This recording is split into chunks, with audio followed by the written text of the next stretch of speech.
Okay. Okay, so let's go back. So today is the lecture 4. Let's go back and fix some lies I said last time. Okay. I was so excited about this.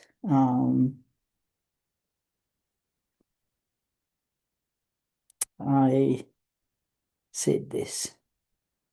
I talked about the uh, group action on a set, and it is this. And then I talked about this, the action of row operations on the m by n matrices. And then I assumed that so this one is fine, but I assumed this exercise is wrong. Okay, so this is wrong.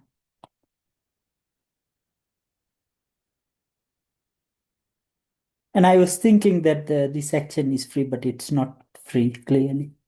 Okay, so actually what's ended up happening, if the row reduced form is the identity, then the five at that point, it's going to be, I mean, the group is going to act freely on there, meaning that every point get mapped to some other point. So a free action means if G is not equal to the identity, then G dot S is not equal to S. Okay, so you're moving the point away. But if you take any other row reduced echelon form, for example, like, oh, sorry. I mean, this, if it is m by n, so instead of m by n, if it is just n by n matrices, then at the identity, you will have the, so this fiber would be just invertible elements, and then the group act freely on there. But if you have, for example, a row reduced echelon form that has bunch of zeros in here, then you can have a let's say a non-zero I mean the matrix that's not equal to identity, and act on this thing and you'll get the same element. Okay, so the general, I mean, it's still, this is, we'll get a partition of this m by n matrices, but the equivalent classes are not going to be the same. They're not going to be in bijective correspondence.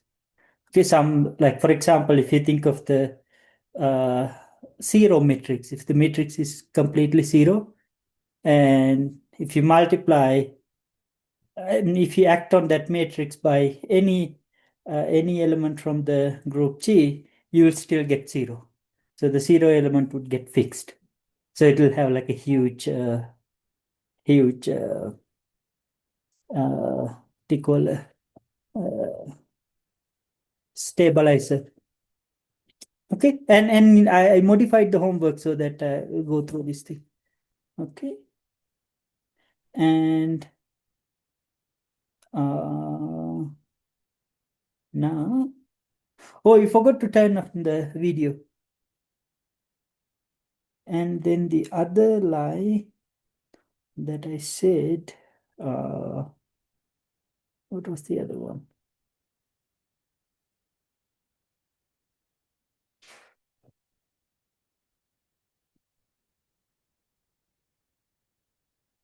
Yeah, which is this one. It's not quite a lie, but what happened, I didn't explain this construction properly. So I have this line, these two lines, like parallel lines starting from here and here. And then at this intersection, I draw a line parallel to this black line. And that's how I find this line. Then I draw this line, and then I draw another line parallel to this one. Okay. So this line is, I mean, I made a question so that that you get to like prove that this is parallel. But if you can think about the construction how I did it, I didn't mention that in the video. Okay, so that was the mistake. So you get you start from here and then you draw a parallel line and then do this. So I gave a homework problem to prove that this is parallel to this, and you cannot prove that. Okay, good. And so those are the two lies. And now I liked this picture a lot, and let me tell you something about this. So, which is, I mean, I had this picture, and obviously this picture is wrong because they're not, these fibers are not going to be the same. But there is something that like a really nice picture that that corresponds to this. Okay, so let me talk about that now. So but I mean, not a complete picture. A complete. I won't be able to describe it very properly. But here is the deal. So I mean, this is very relate. It's very related to vectors. Okay, or like the vector spaces, and then picking a basis and so on. Okay. Now, let's say a bird is flying. Okay, it's flying. So the beak, it's flying. Okay, and so it has some velocity, vector v. Okay, good. Now, now, so this is a vector, right? But so when we try to describe this, we use coordinates. Okay, so now we take two people, person A, person B. Okay, so when the person A, when he works with this vector, he would say like, okay, so these are my axes, x, y, and z, and this velocity vector looks like this, and then he has the component, right? So he would work with the components of this vector, right? Good. And this is a very big point. So he would work with the v1, v2, and v3. Okay. Now he is another person. He has this setup. He picked these three vectors.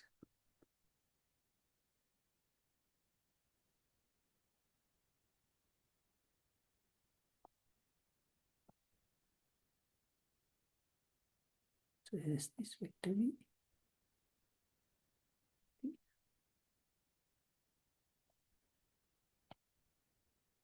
That's his axis. So he would describe the same vector with the v1 delta, v2 delta, v3 delta.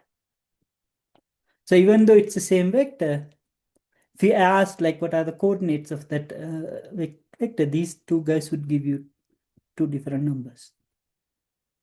Okay. So actually you'll see, or like if you have seen the coordinate axis, you can do it without the coordinates being perpendicular. Okay, so maybe you have seen pictures like this. So this is like the x-axis, this is the y-axis, and you take a vector v, and you can get coordinates by go like this. This is your V1 and this is your V2.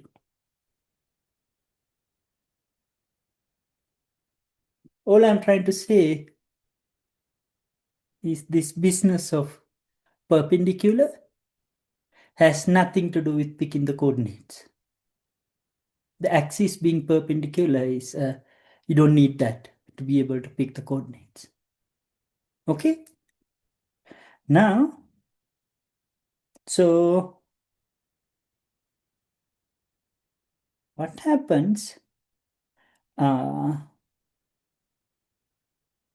So let me delete this part. So you ask the questions, what are the observers?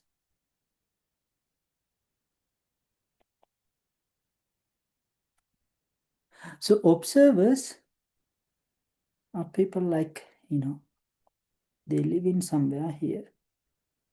This is where A lives, this is where B is. Okay? An observer has so this is, let's call this thing space-time. Let's call it space. Okay? We have a place where they live. Okay? And at each point, so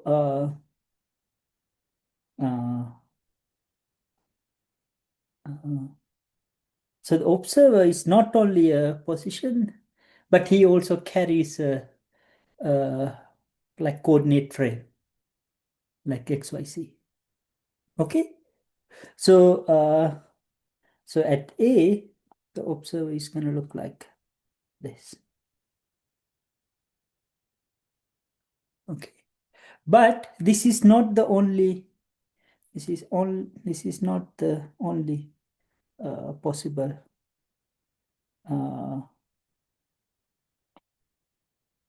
It's not the only possible frame. Can have another one different than the other one. Okay. So, and similarly at the point B, you can have all sorts of different frames.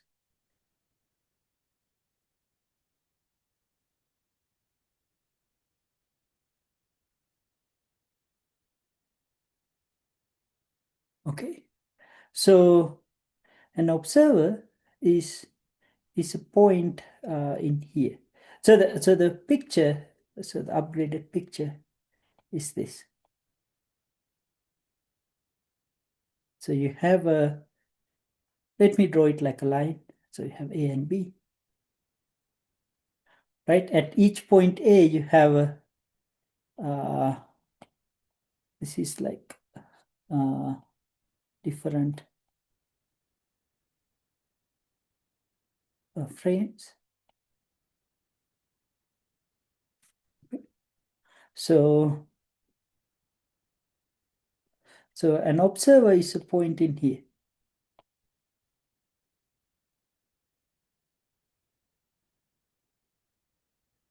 Okay. And you can change, you can go from one frame to another frame by applying GLN of R3.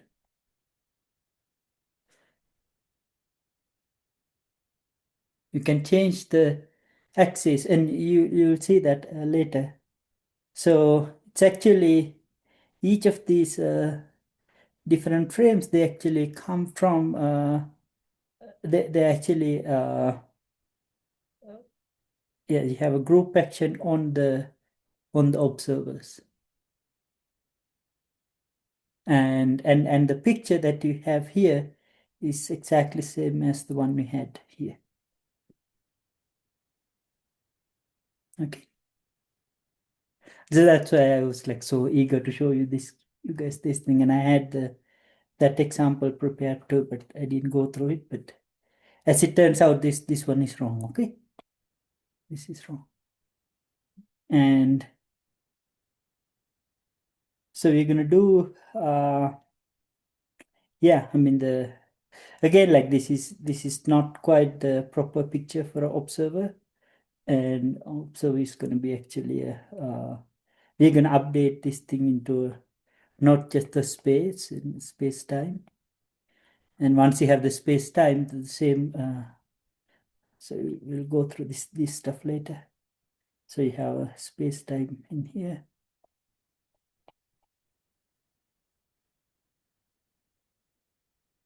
and then yeah, you have all the different frames, and now because this also has time, so observer some I mean can think of a person going through time, and uh, and then the actual observer is a line in here above. So it's not only the position but also the frame that he carries. In this case, you have four dimensions. Okay, and yeah, there. I mean, this is the one without geometry, and you'd add something called geometry to this, and um, yeah, then you get like more stuff. You have to be these things has to stay in the light cone and everything. But this is a nice picture, and yeah, you'll get to these things.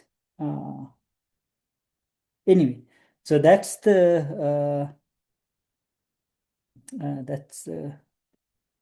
fixing the errors. Now, uh, any questions?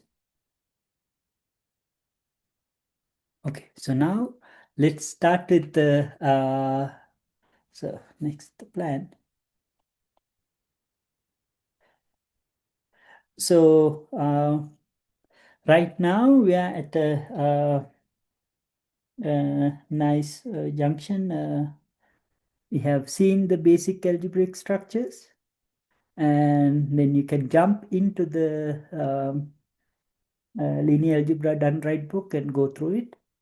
But when I asked it last time, you guys said it's better to do more abstract algebra and then go back to linear algebra. So, uh, so that's what I'm going to do. So I will go through. I'll go through. So my plan is to. I'll go over the. Go over chapter 1, chapter 2 of Artin's book. Okay, and they'll go through chapter 2 of Artin's book. Then we'll do some. So this one has some homework problems, but there is a book, nice book, a group theory. Uh, there is some. There's a book by Herstein. I enhanced Herstein, and I will assign problems from there because that one has like really nice difficult problems, and so but it'll take you guys a while to go through it. So the plan is go. So this is the group theory part, and then I'll go back to linear. I'll start linear algebra done right, and then maybe cover chapter 1 and 2.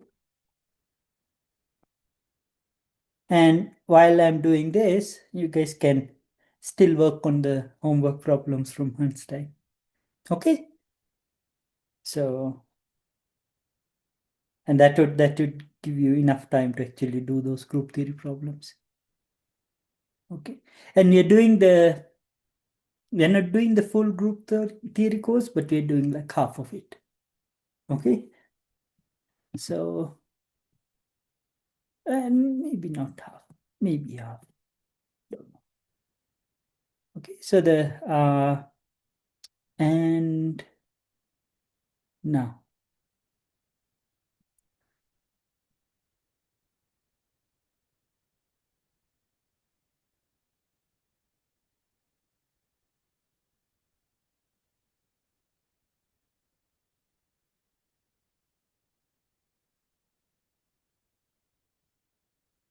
So there's one more thing I have to tell you.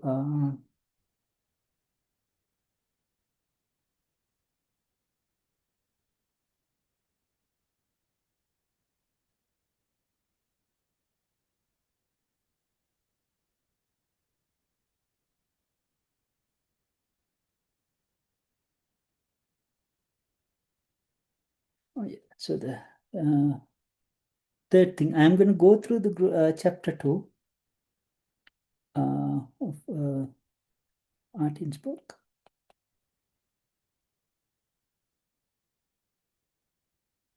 But also, I'm going to compare what happens with groups with what happens with sets. Okay, so the groups, and then you have sets. So what I'm trying to do, so this would be the first example of a category that you're dealing with. So we'll go through this stuff, and what chapter 2 does is what you'll get at the end, you'll have something called the category of group.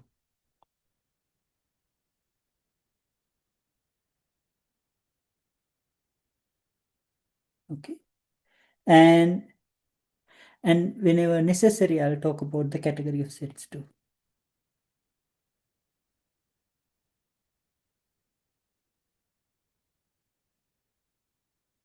Okay, so that's there would be some things that I tell that are not in the book, but those things are because of this sets thing that I'm planning to do. Okay, so at the end of the day, I'll define what a category is. But when you do that, now we have two examples. Okay, and yeah, okay. So let's start with this, and so the definition. So group, we have a G and a dot. So this is a binary operation.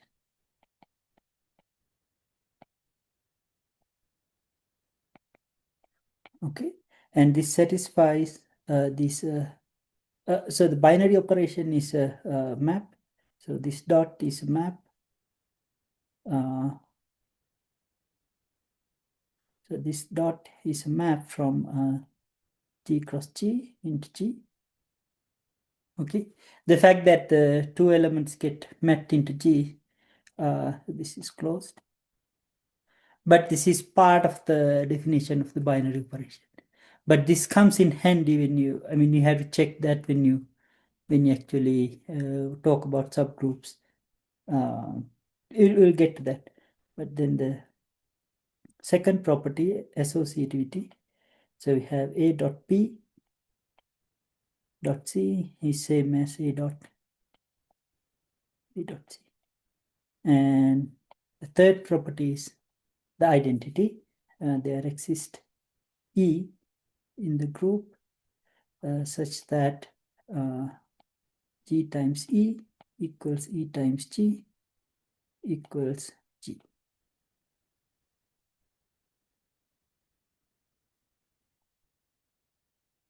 That for all G in G, we have this.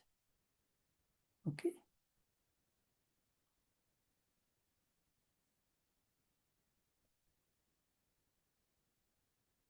And the fourth one, so this is the identity.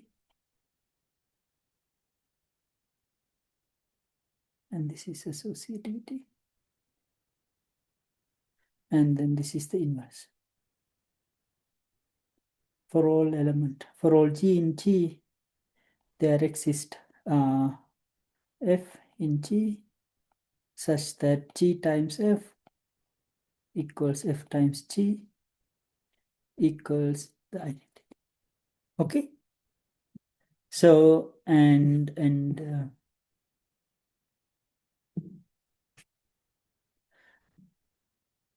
good. So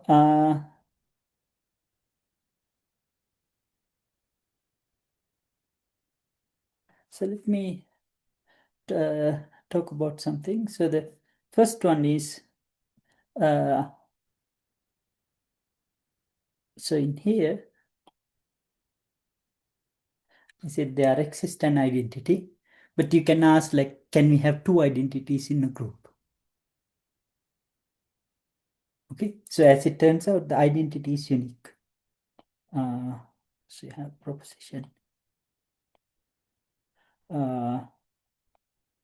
If G dot is a group, then identity is unique. So it's somehow like nice to do these type of exercises, and they appear like everywhere, and then you can like refer to like, oh, this is the identity of the group, so it's unique. And these things appear when you talk about structures that has like rings and fields and so on too. Okay, so let's prove this thing. So if E and E prime are identities of G, then you can say E is the identity.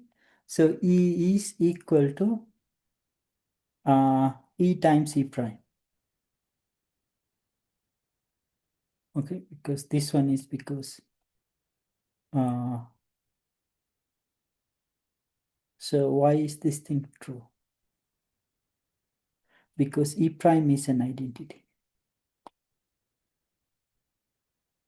Okay, because E prime is an identity.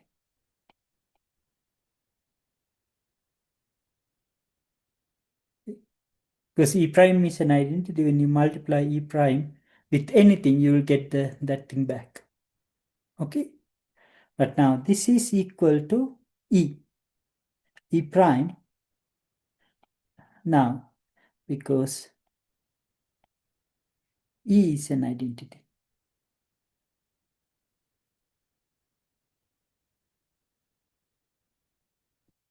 Because E is an identity, when you multiply anything in the group with E, you get that thing back.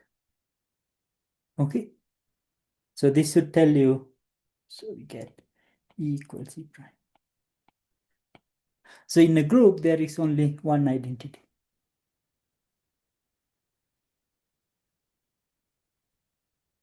Okay, and there is a proposition, let's talk about if F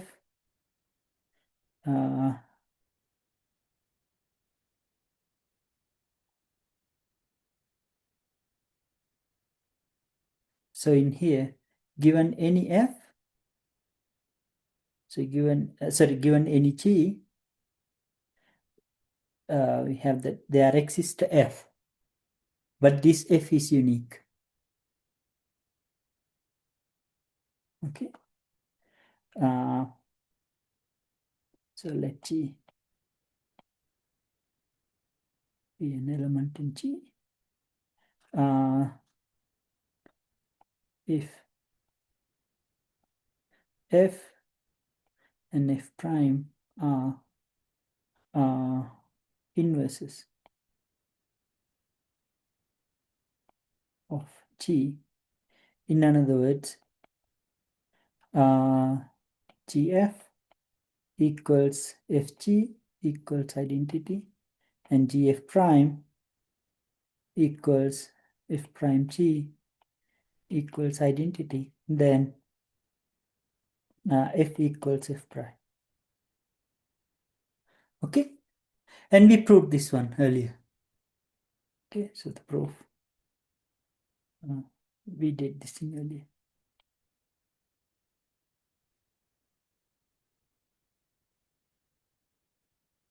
Now,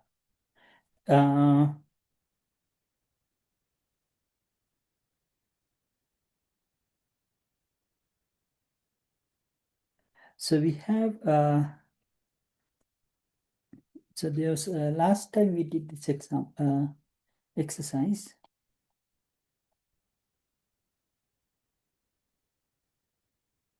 We have a set,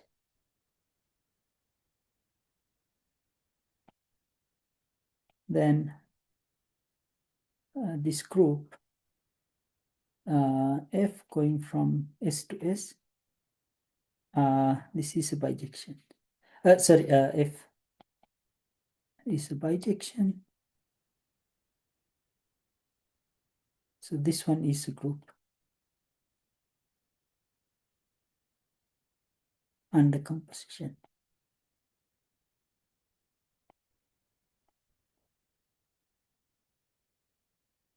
Okay, so we had that as a example.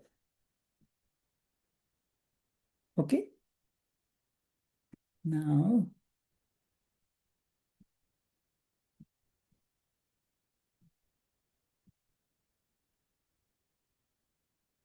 so this one is a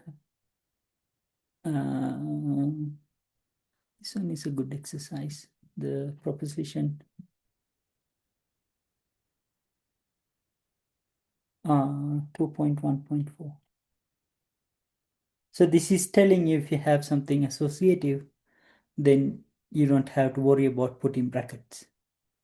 You don't have to worry about the order of multiplication, but you can actually define that properly and take care of properly using induction. Okay, so let me make this thing exercise 1. Okay, you try to not look at the proof and like do it. Okay, so that one is easy. And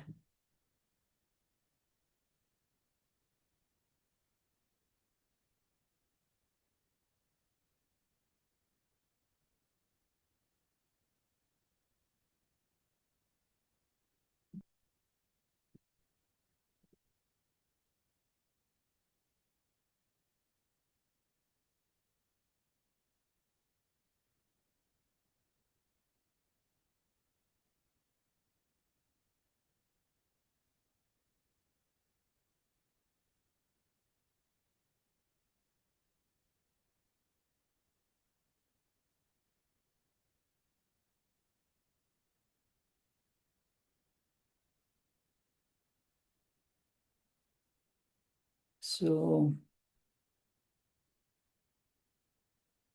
any questions on this?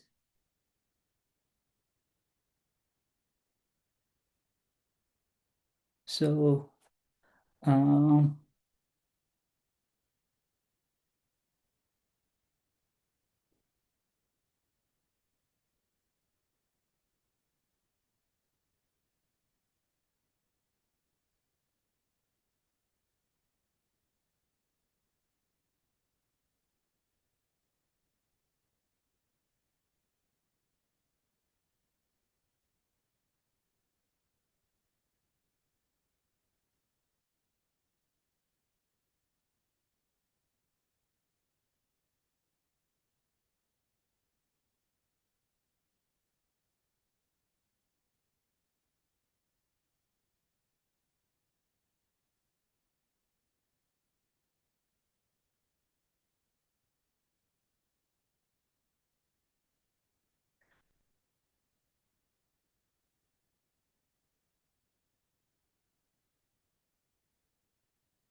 so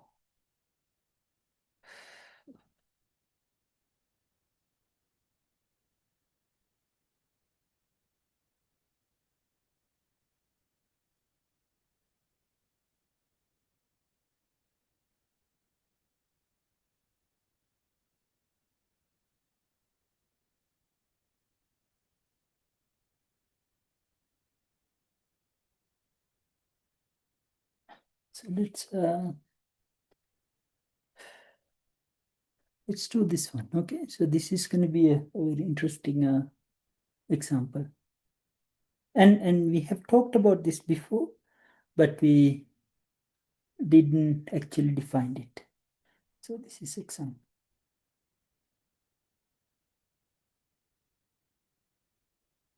Right, so let's go back here.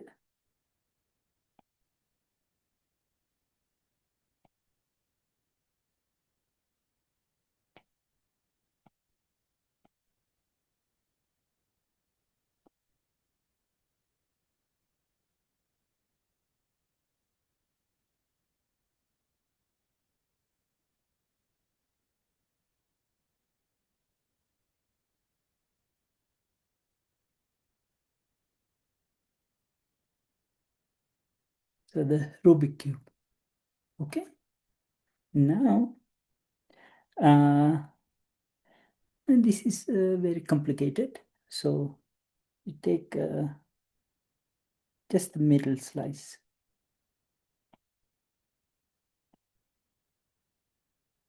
Okay.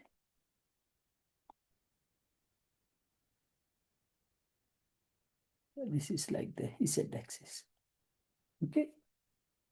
And now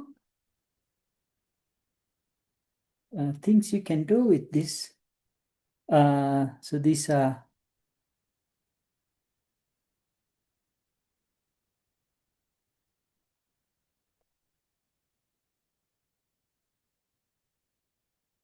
second.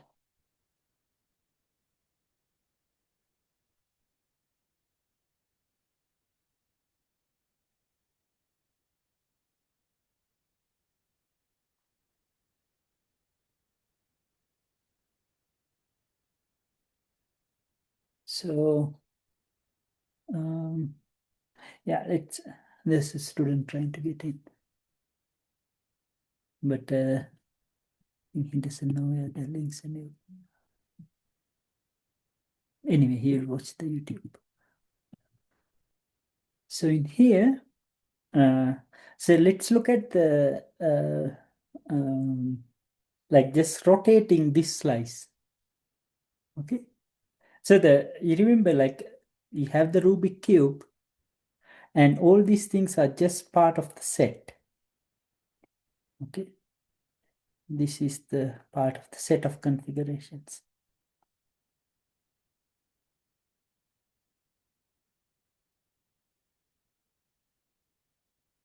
Okay. So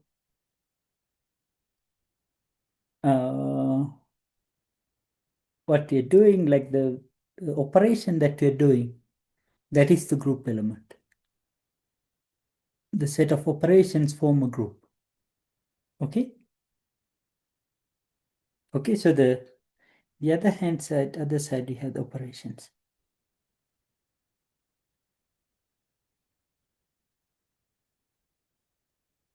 Okay. Now, let's try to understand the group of operations.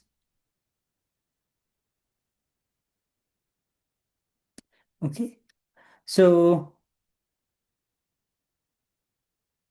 uh,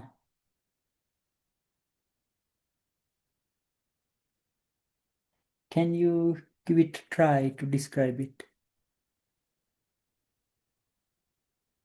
So, I mean, one would be like rotating it 90 degrees, right?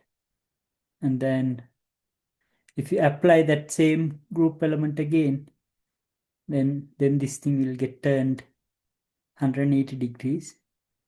If you apply that element 3 times, then you get 270 degrees. And then if you apply that element 4 times, you'll get back to where you started.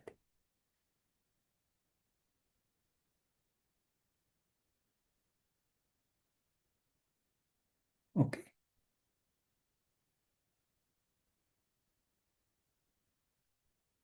Good. So the operations It's going to be identity. Let me call it R. R stands for rotating by 90 degrees, pi by 2, clockwise direction, like along the z-axis.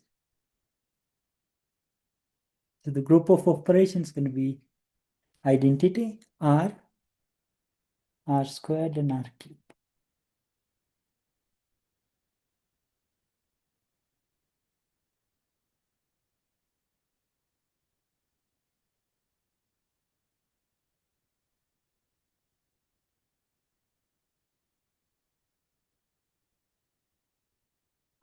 Okay.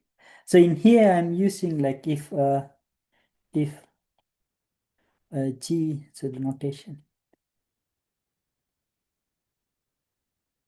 if G is a group and A is some element in G, then I use the notation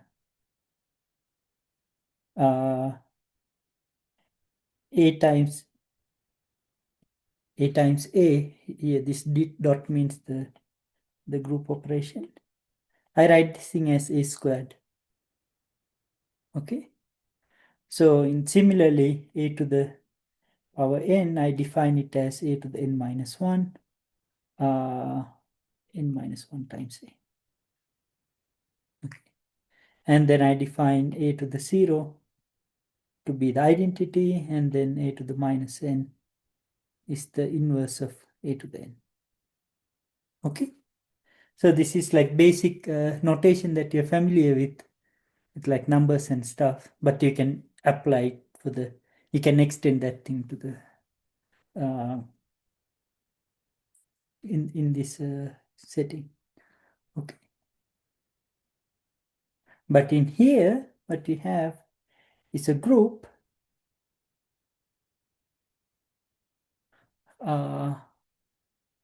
with actually 4 elements, and in here the relation is R to the power 4 is identity.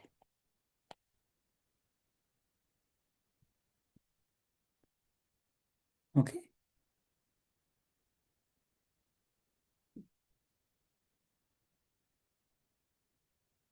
Good.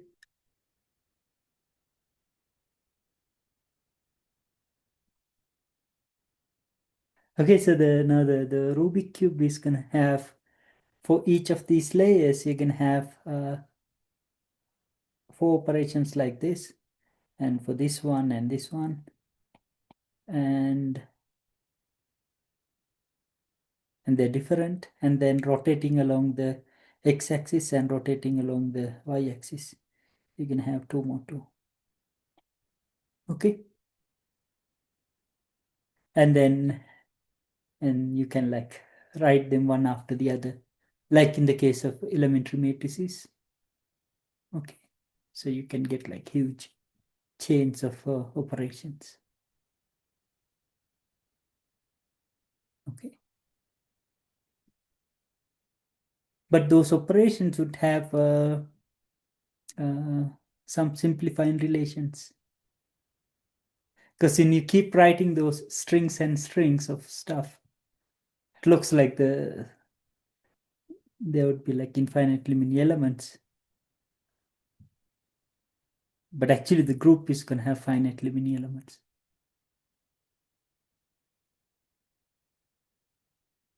Okay.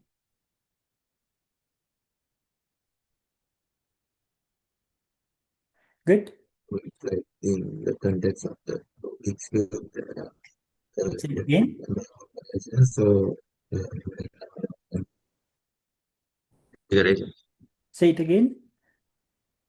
So in the context of like the example you said, the Rubik's cube, there are limited number of operations. You know, so after applying operations, you will get limited number of states. Like yeah, the colors are stuff.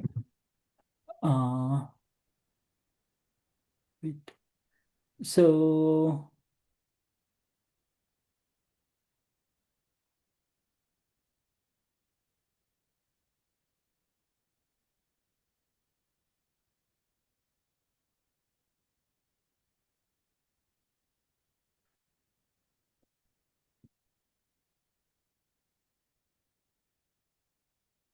So the number of states, you use the word states, right?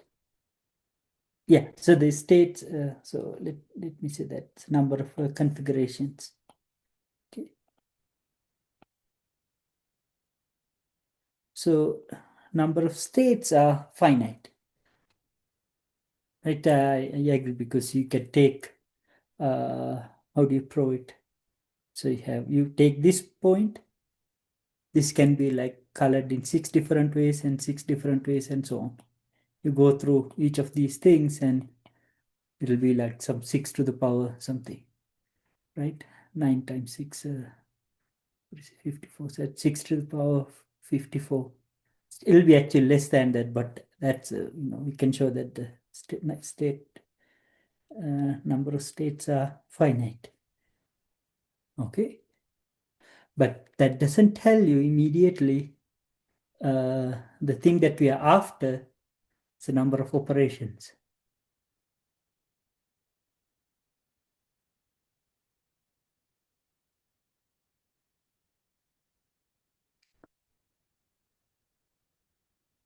Okay.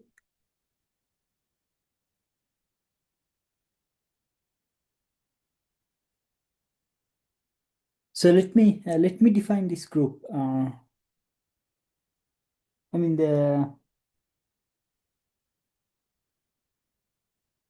it's two different things, right?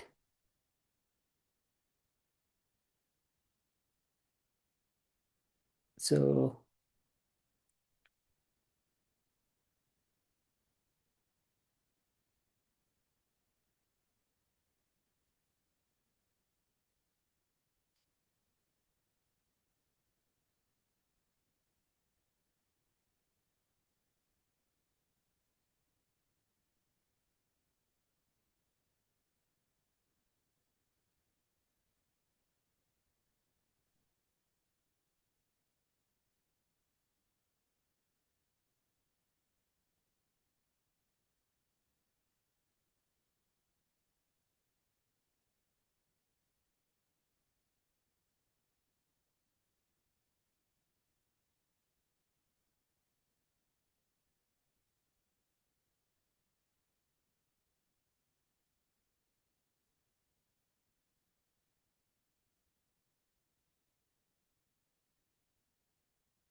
okay. So that, like the argument that you gave, that doesn't prove that uh,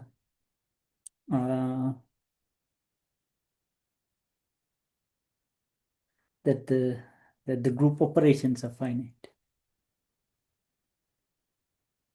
Okay. So let me define this thing. It's okay to do this because we have played with something like that, this with the elementary operations, and then you showed that the multiplication of those things would form a group. Okay, good. So now let's talk about this. Uh, so group of operations.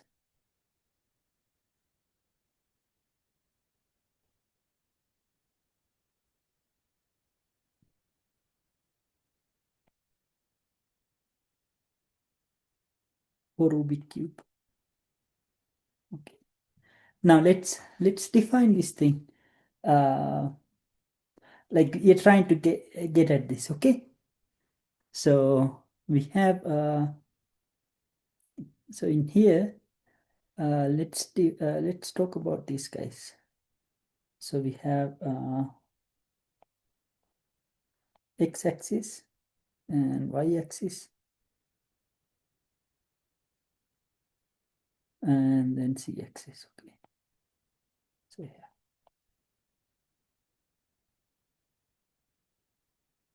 And in x-axis you have, when you rotate with x-axis, you have x1. We call these things x1, x2, and x3. Okay, so these are like the basic operations.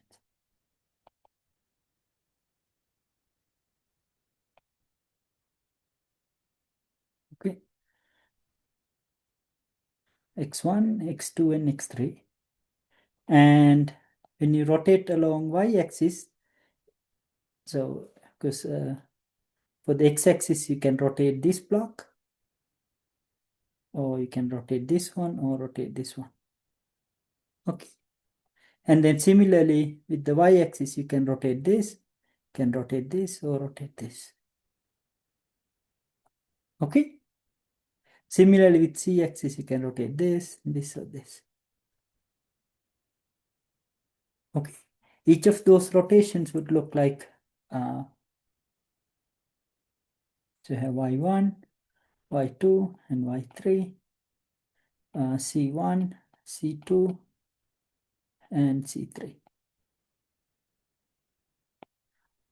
Okay, so now we have 9 things, right?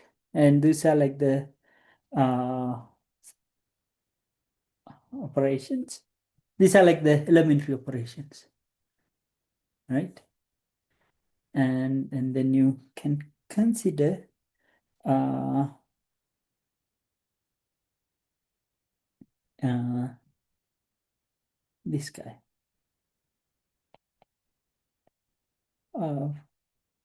Finitely many product. So let me call this thing set E.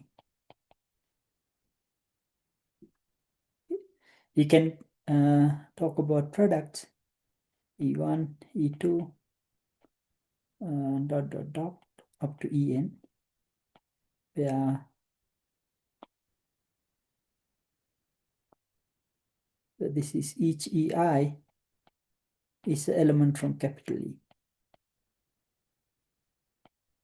These are the elementary operations.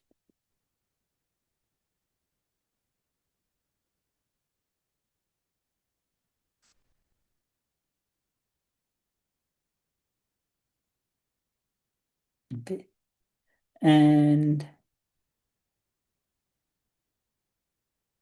so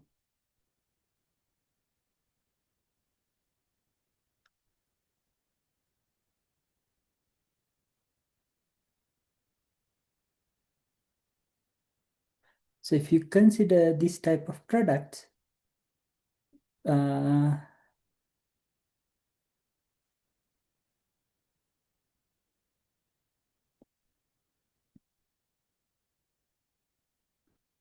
I can show that this G is a group.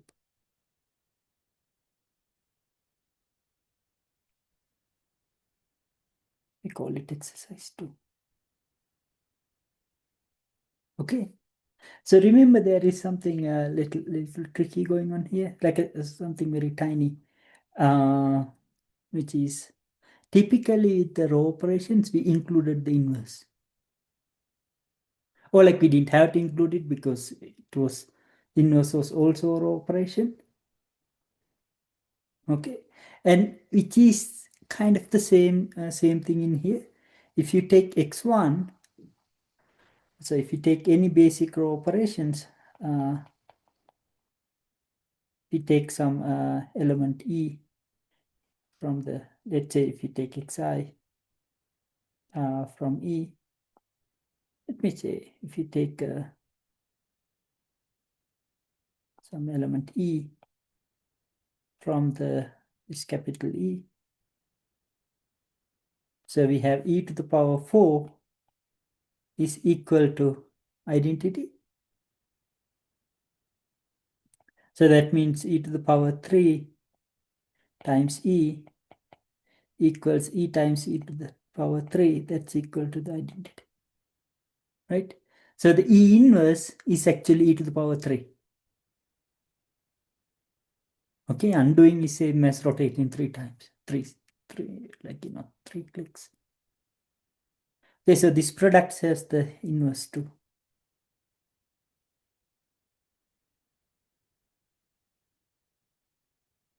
Okay.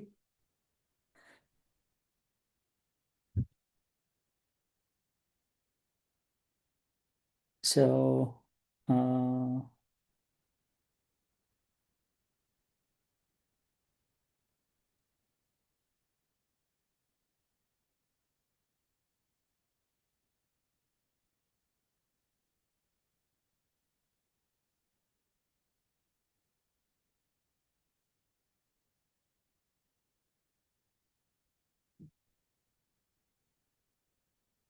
this is good. So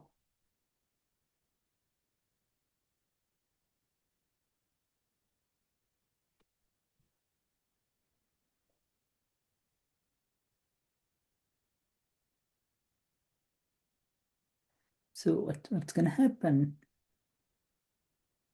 Uh, so in here we have this fourth power equals to 0 for each of the operations, but there's going to be more relationship between these x's and y's and z's.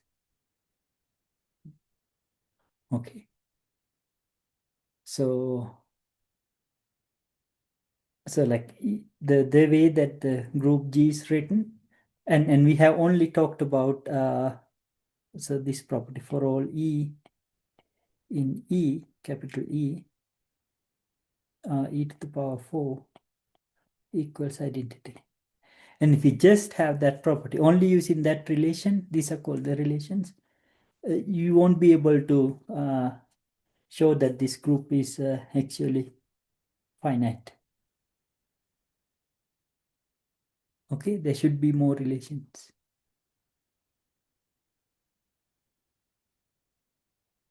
Okay, and the uh,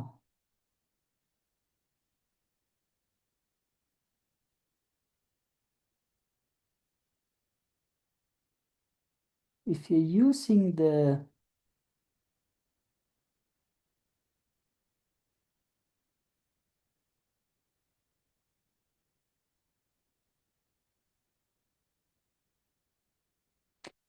uh, there is uh, there is something called free groups. So the free group is like free group with alphabet whatever A, and this one is the group T. If you don't specify this relation, this is going to be a free group of 9 letters. Okay, and that one is definitely infinite. Okay, and I think free group with 9 letters, even with these relations, that's still going to be infinite. Okay, so yeah, I mean, it's definitely infinite. And also by so let's try this one. Let's see if we can see we know that the space of configurations is finite.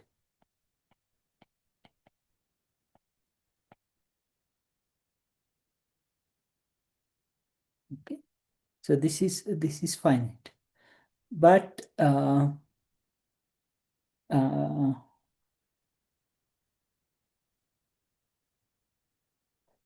so you might think that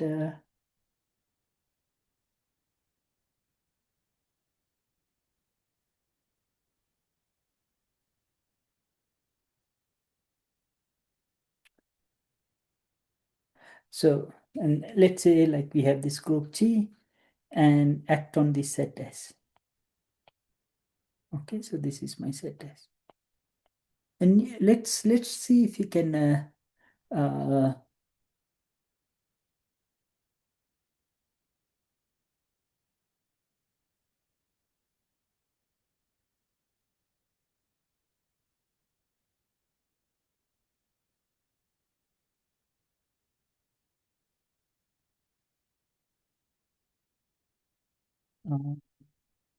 let's say assume let G be a group and that acts on a set S. Okay, and then assume S is finite.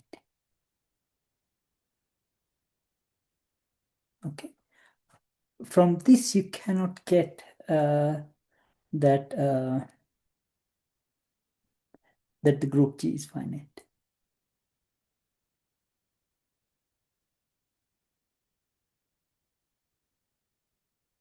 Okay, and then I mean the reason is what you're thinking. This is your, let's say, some configuration 1, and you're thinking that okay, for each let's say you define element as S1 and you apply G, and then you get to, let's say, S2, and then you might try to work with, you apply G, another element G1 and G2 and so on. You get to different elements, and you can say like, okay, if you have the property that this action is um, free, in the sense that for this element, if you apply a non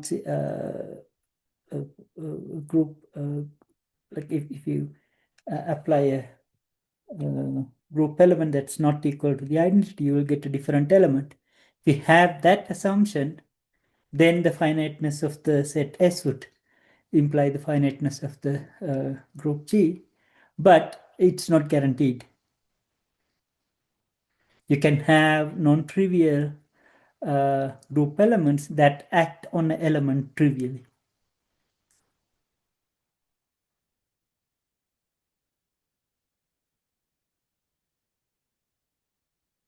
So this would be the case. We saw something similar to this in the case of uh, row reduction, GLN, acting on matrices. And if the matrix has a whole bunch of zeros, even though the group like the group element is not equal to the identity, it's not a, it's not equal to the identity, like non-trivial element, that element can move other points, but it cannot move the element with the whole zeros. Okay, so the you're trying to use the finiteness of the set to say something about the finiteness of the group.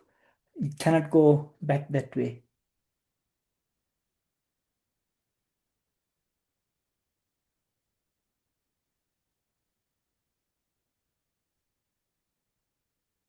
Okay, so actually I didn't look at this thing, look at the group very carefully. So and like we'll figure this thing out. Okay. And I know that it is finite, but I cannot prove it. And the way to go about it is, instead of just having this one relation, there should be like more relations that involves like these terms, multiple terms. Okay, that involves x and y and so on. Good. So, but this is a really like hands-on example. Okay, and it actually distinguishes the. I really like this thing. Distinguishes the set from the operations. Okay, you had the, and this introduced the group action. And I remember when I took this course for the first time, I can like solve these problems, but I had uh, never knew what a group is. It's a very funny thing to say because we have a definition, but I never had intuitive understanding of what a group is. And because in our course we had groups and we did all the zero theorems and everything, but we never did group actions. And so yeah, I never knew. Like, I didn't have an intuitive feeling. It was just some set with operation like algebraic thing, and I can do manipulations. But now with the you like start with the actions, you kind of get like, okay, this is something like, it's not about a set, but it's about operations, and that gives a good intuition. Okay. So we can, like, when we learn this, for example, this one, we learned it for the first time, we say like, okay, this is, I don't know, C4. Okay. It's like 0, 1, 2, 3, and then you treat 4 as 1. It's like addition mode 4. Okay, so that's how you learn about this group. But yeah, good. So I'll stop this discussion here, but we'll pick this thing up, okay? And so later we'll show that later we'll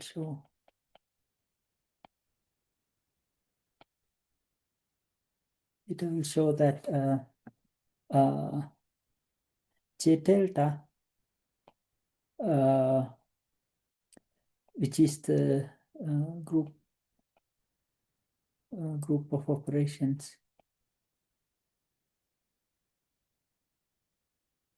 for Rubik cube, is finite. Okay.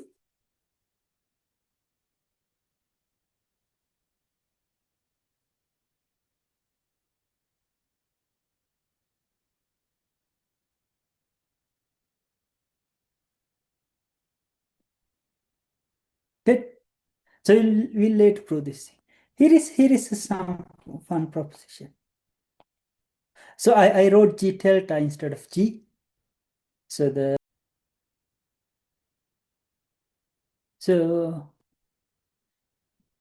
you can see this, right? I think I got dropped.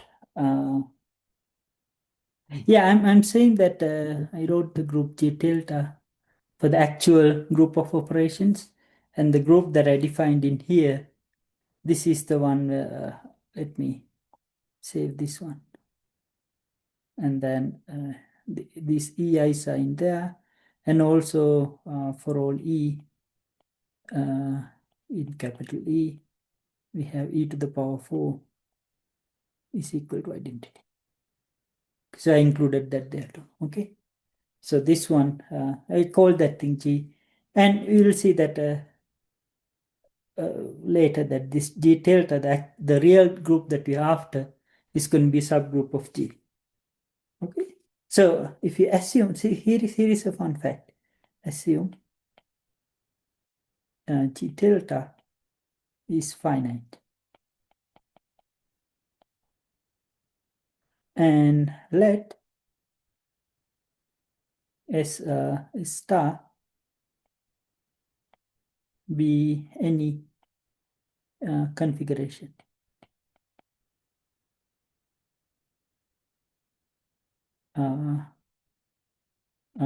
in S.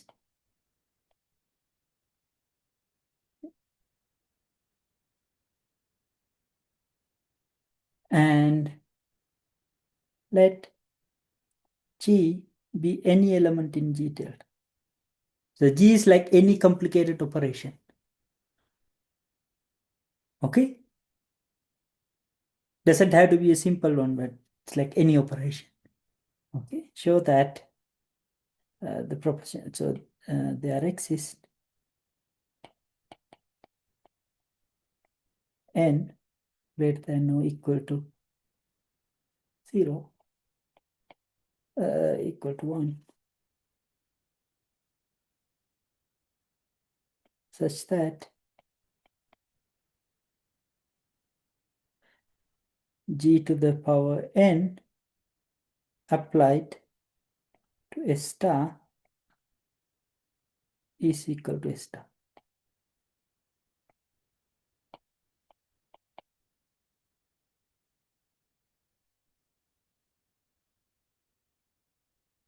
So I'm telling, like, you can pick any configuration and you pick any operation.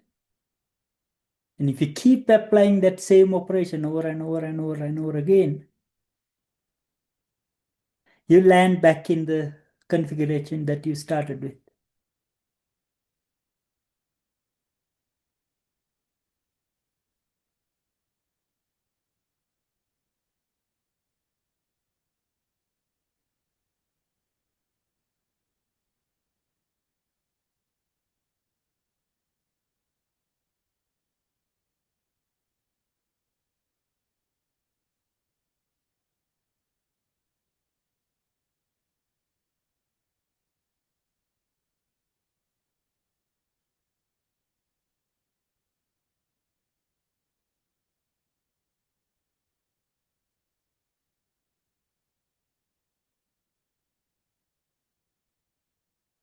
Is this okay?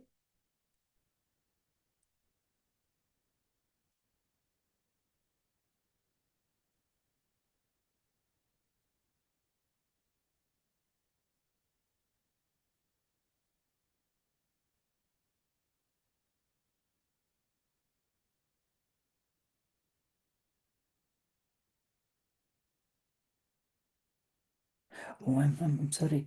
So, there is something.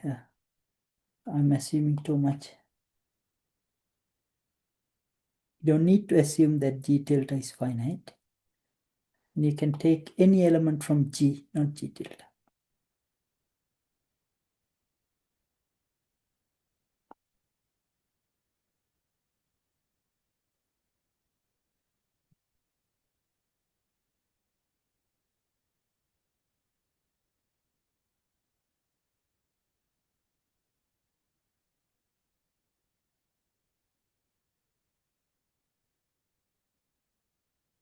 Okay.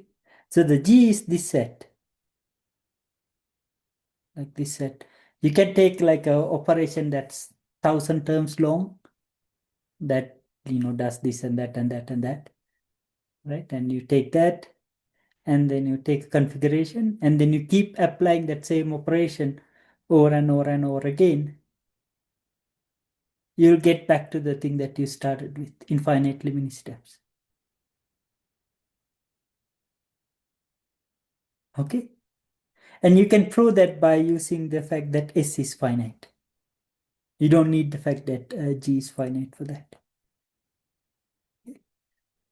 So the proof is consider the set.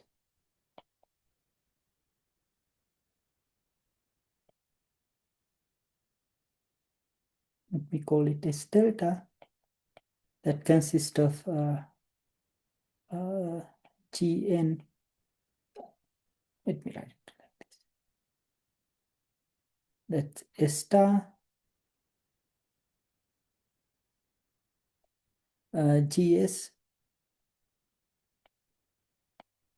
G squared S star, and so on and so on. So if you look at this set, then this S star is inside S, and S is finite.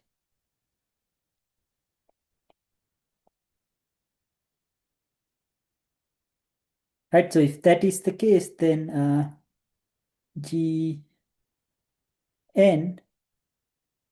n1 S star is equal to G n2 S star for some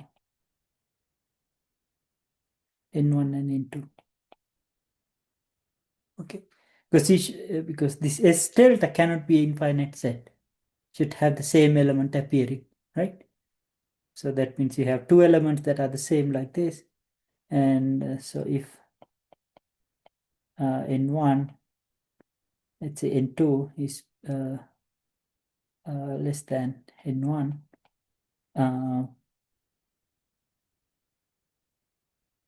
n1 not equal to n2.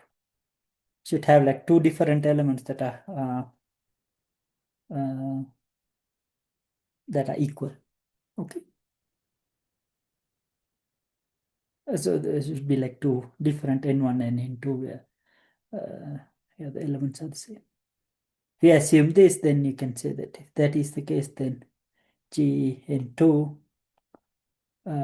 applied to this Gn1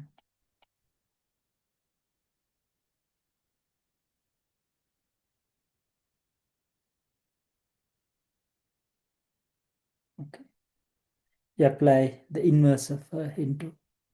So that will give you G N1 minus N2. S star is equal to S star. Okay, and that's your N.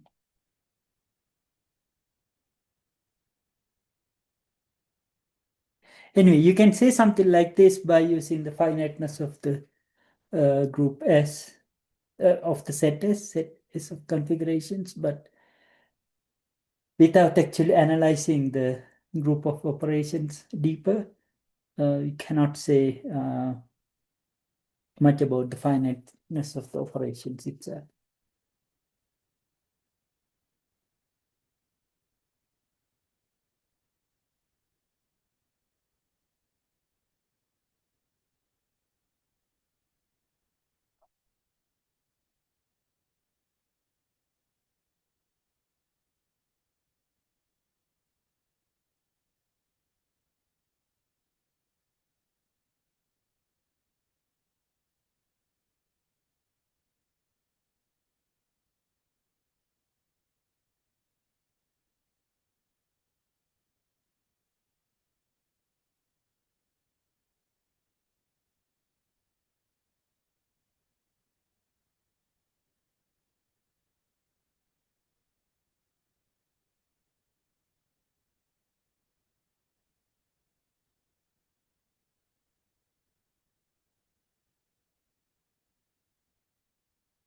Any questions?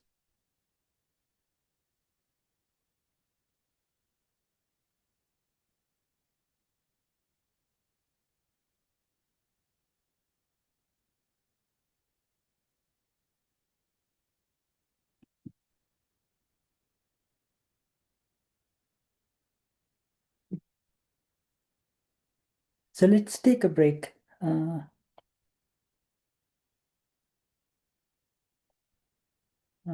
Break. And then you will start 2.2 at subgroups.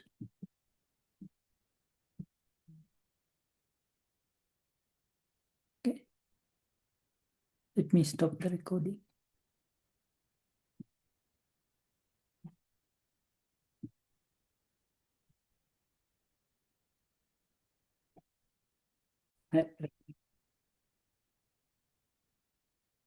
Okay, so let's start 2.2. So this is groups and subgroups, and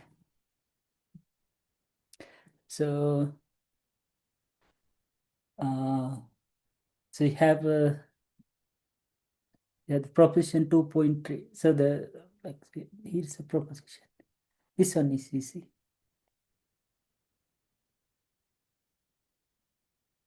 So if you have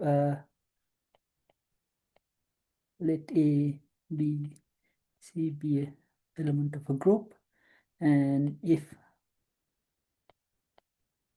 AB equals AC, then B equals C. Okay. So I mean, what you do, AB equals AC, and this works like the usual numbers. You can cancel out A, right? So you're not dividing by A. I mean that same thing, but you do it carefully. So you multiply both sides by A inverse.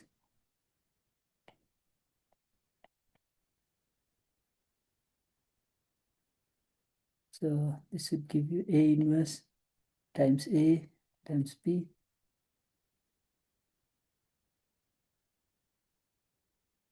So A inverse times A, that's identity. Identity times B is B. And similarly, identity times C is C. Okay. So if you have a group, then you can cancel things out.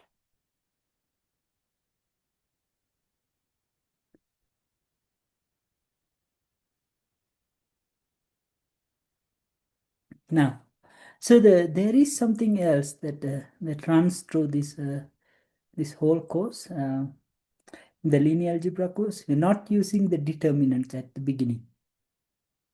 Okay, so we have like typically with matrices, you have something like you given a matrix, square matrix, you compute a number called determinant, and then you say if the determinant is non-zero, then it is invertible and vice versa. Okay, so you use the determinant to figure out whether something is invertible or not. But the determinant is a complicated operation in linear algebra. So we'll do it later. And yeah, and like whenever I learn the linear like determinant, I don't like it. It's like a magic. And so you learn about it like properly much later. Okay. So in the one of the key things of this book, Linear Algebra Done Right, is he developed the main theorems of linear algebra without referring to determinants. Okay, so when I'm going through arting, so I'm skipping the uh, examples that involves determinants. Okay, now uh, so here is a little example. So note that consider the set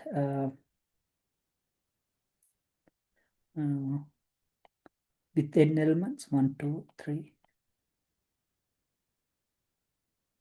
So let's call this set A, right? And you know that for any set, so the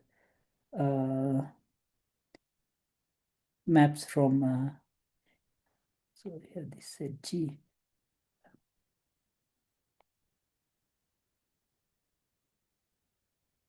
F is a bijection.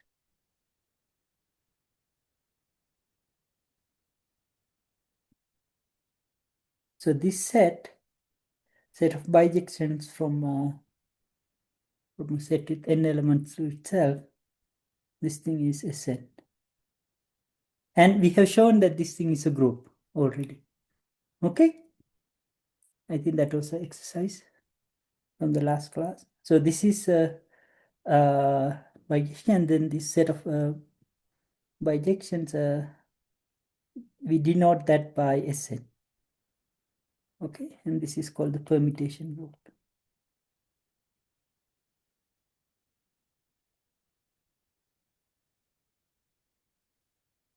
Okay, so and you can view it like, so this should help you to figure out the number of elements. I want to to n. Okay, so something like this. So it's bijections. So the number of elements in here, we denote it by, for a set, we write it like these two lines that denote the number of elements of the set. And this is same as it's the permutations. Okay, good. And we have actually a notation for this.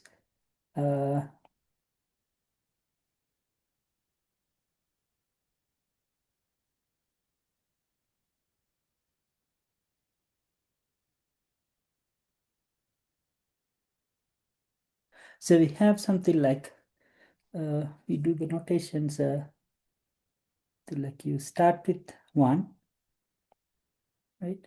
So let me do example here. So we have this element sigma. Okay, it's a map between 1, 2, 3, 4. Say 1 goes to 2, and 2 goes to 1, and 3 goes to 3, and 4 goes to 4. Okay, so that's a element sigma.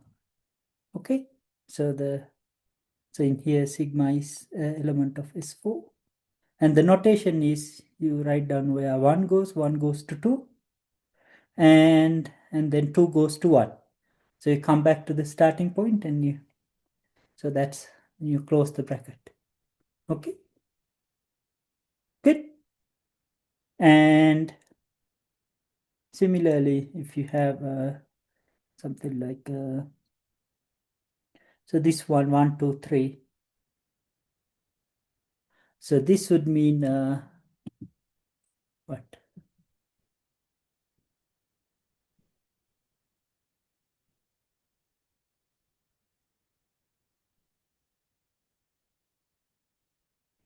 So this means 1 goes to 2,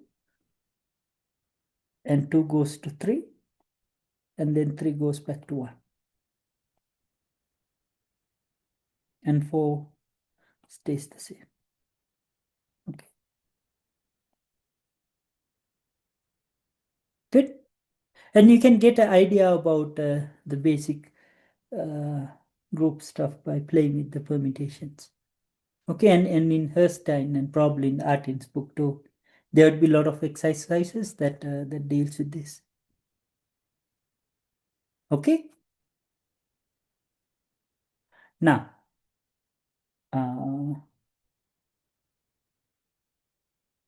let's look at S3.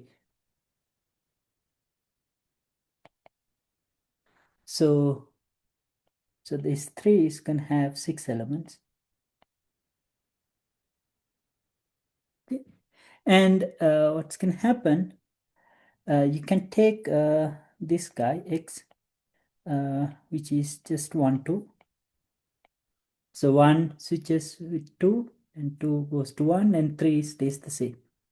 Okay, and then you have Y, that 1 goes to 2, 2 goes to 3, and 3 goes to 1. Okay, and now, so you can do something. So let me write down.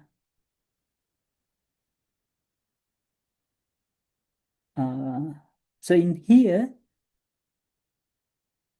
we have x squared equals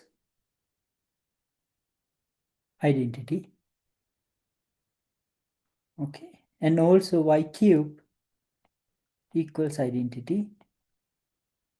And then also, if you do yx, that's going to be equal to x squared y. So this is a, so let me show this thing. So y times x.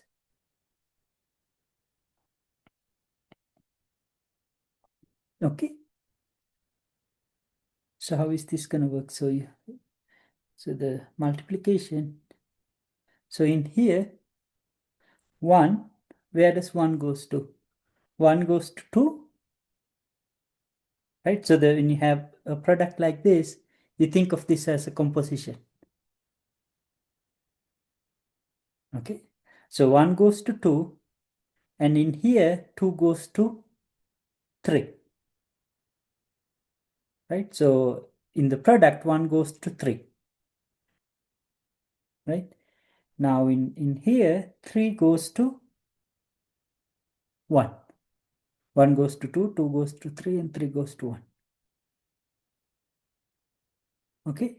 So 3 came back to 1. Now what's left? We want to figure out what happens to 2. Right? Let's see what's happening to 2. 2 goes to 1. And in here, 1 goes to 2. Right? So 2 goes to 2. So this is simply 1 goes to 3 and nothing happens to 2. Okay?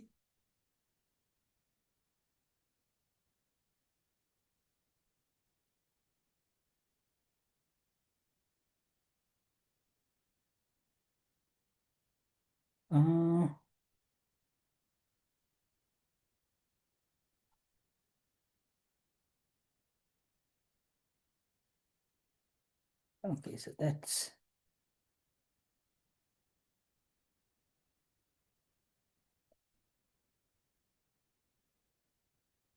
Yeah, but okay, so this is not the identity I want. I want xy equals y squared x.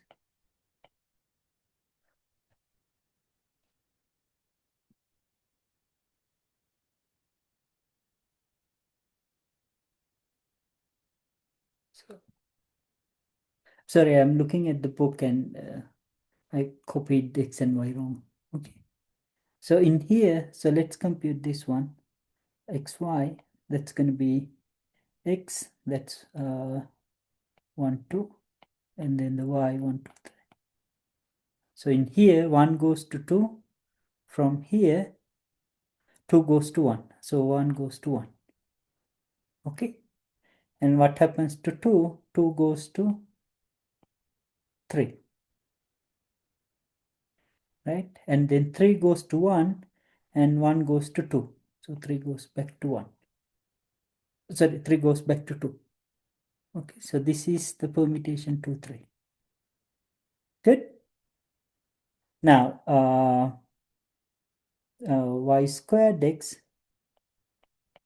1, 2, 3 squared x, x is 1, 2.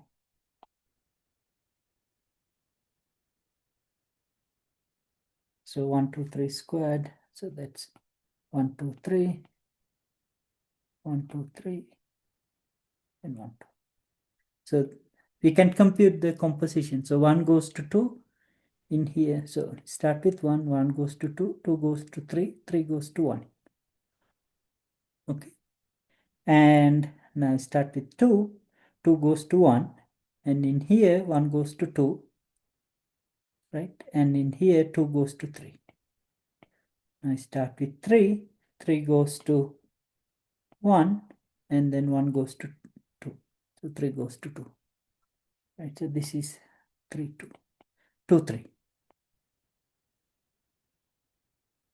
Okay, now,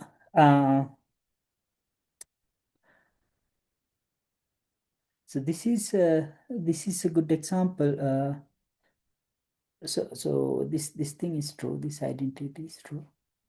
Right now, typically, you remember like earlier, I was talking about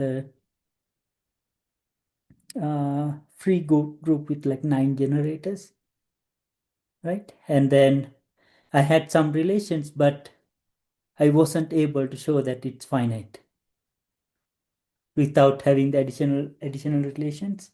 So, but in this case, if you have S3, and then I have these elements, X is this 2 cycle, 1, 2, and then Y is this 3 cycle, 1, 2, 3.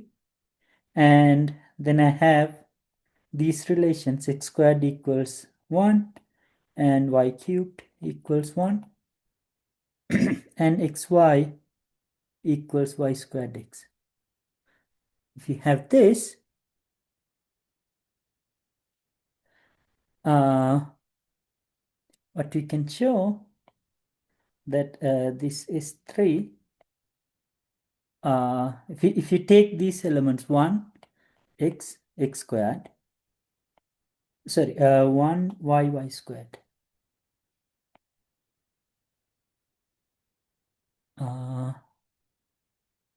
sorry, 1 x, then y squared, and yx and y squared x. Now we have 6 elements here and they are all distinct, right? And so what's happening, we kind of at the beginning, like at the beginning we know that S3 is finite, and then we pick 2 elements, and then from that 2 elements we consider the full group that's with the two letters x and y, and you can keep writing like whole the like all the products, like that we did in the case with the elementary matrices. So you can do that, but what happens with these three relations? So all those things will collapse into something of this format. And once we find like 6 different terms, then we are done because we know that the group itself has only 6. Okay? Is it okay? So I mean, uh, so you can like compute these things, and then you can say that these are so exercise would be uh, exercise. Show that compute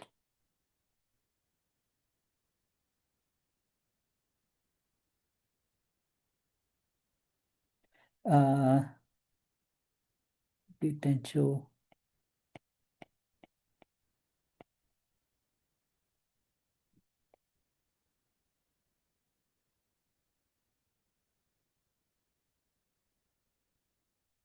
are different.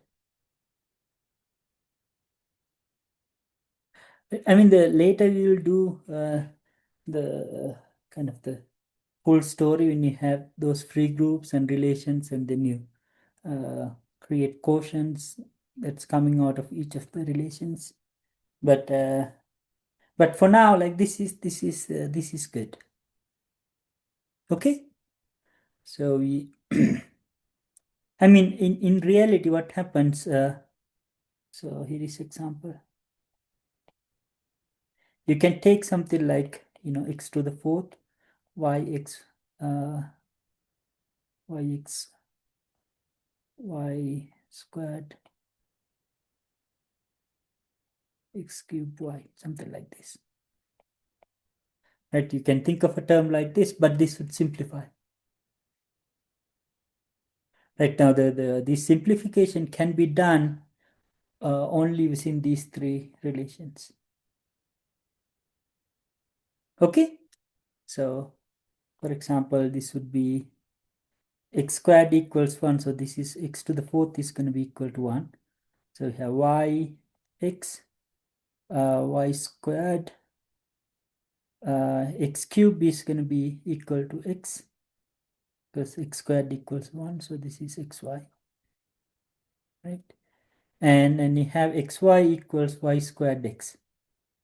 So we have y x and y squared, and this xy is going to be y squared x, right? And now what you have here, y x, y to the power fourth, we know that y cube equals 1, so the y to the fourth is equal to 1. That's yx. And in here you have xy, you can write xy as y squared x. Now again, y cubed is equal to 1, x squared equal to 1. So this is actually identity element. Okay. So, and something like this would happen for the, what? For the group like G tilde, that's the group for the uh, Rubik cube. Right, so we haven't found enough relations between those 9 terms to kind of reduce it to finite group. Okay, good. Yeah. Uh, Now this is very interesting. So this is the so let's go back to the idea of a subgroup.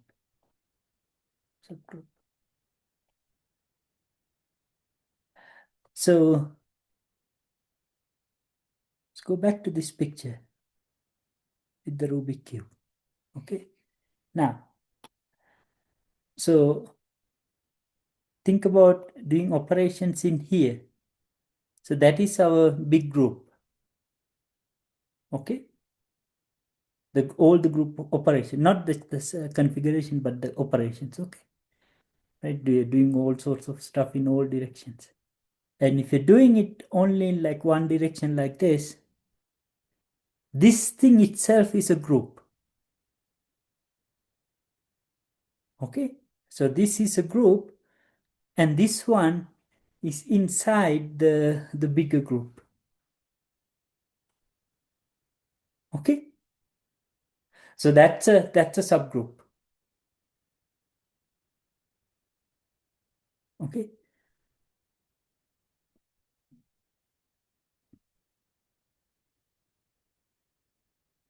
Good. So the group generated by, like, in here we have this guy G, like words with like all the 9 terms. But if you can consider words with like just E1, like just X1, that would be a group with 4 elements. And that's going to be a subgroup of G. Okay? Because we have I mean, as a set, it sits inside, and the group operation of the subgroup is same as the group operation of the group.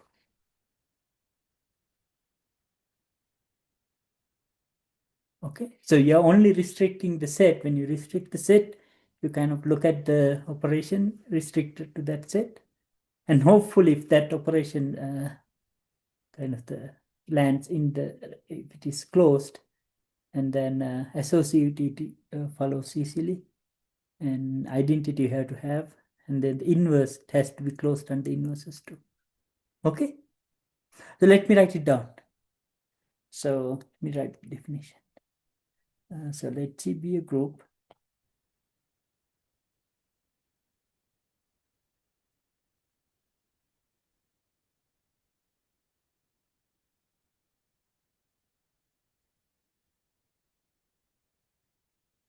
and we call H a subgroup as a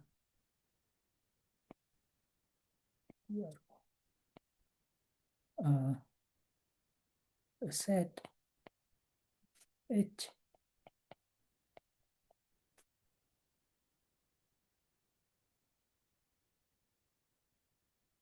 is called a subgroup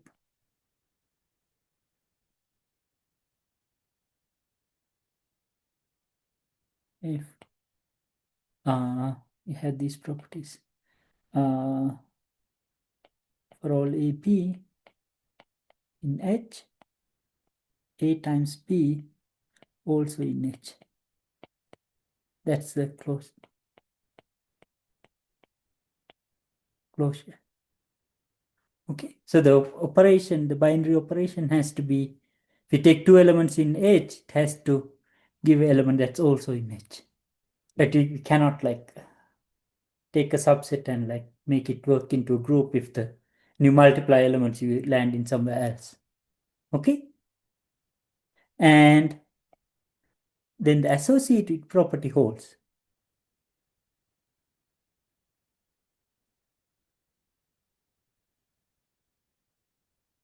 So the associated property is about if you take for all A, B, C in H, you want to show that A dot B, you want to have this property equals A times BC, right? But this holds for the group, the bigger group G. So that means this holds for H, right? So when you're dealing with subgroups, you don't have to verify this property. Okay? But identity, you have to verify. You have to make sure that identity is in H.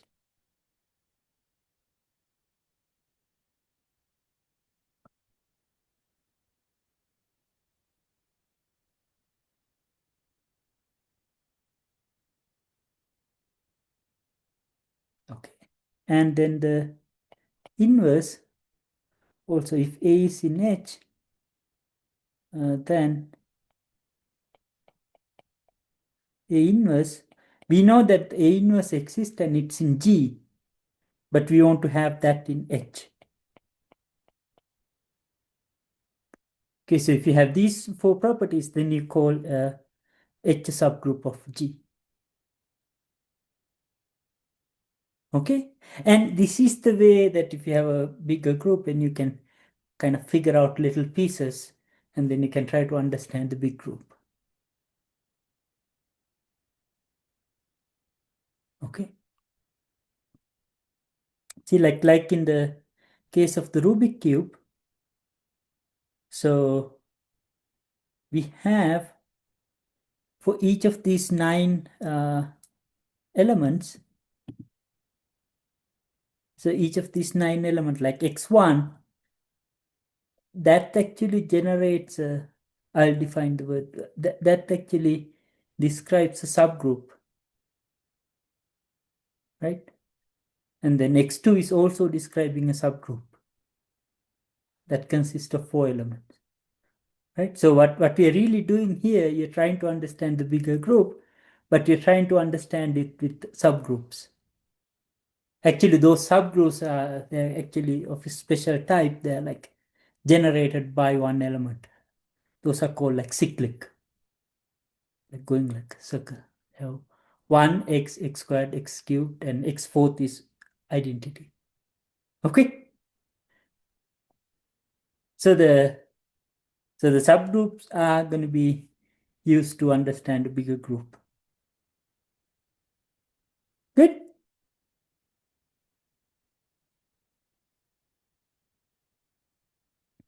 Now,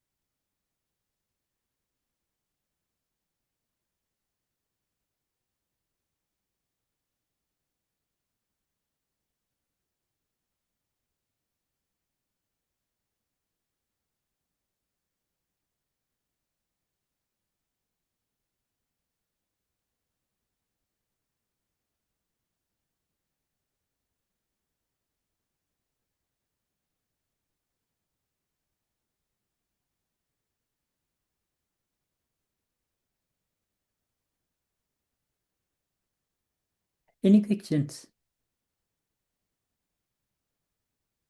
Questions? So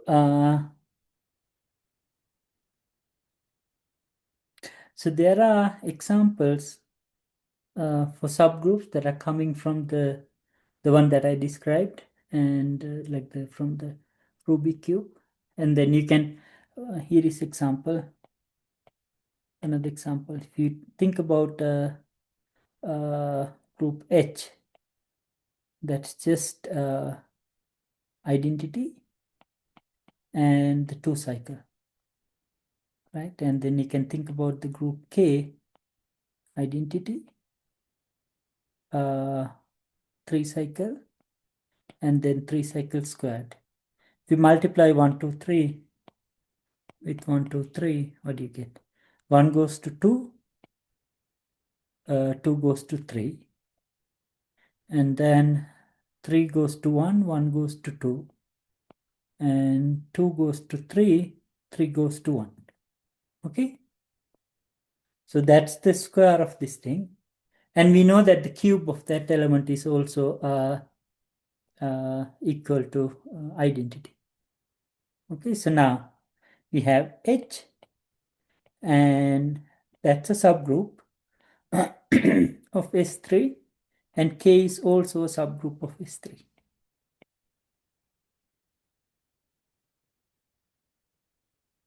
And this is another example. And there is example that they use, in here, which is this example. We know what GLN is. It's the group of n by n matrices over the field F, and talks about SLN, it's called special linear group. So this is defined to be the matrices like elements in GLN with determinant 1. Okay. So since I'm not talking about the determinant, I won't be able to go through this. Okay, but I'll find a way to uh, introduce this SLN.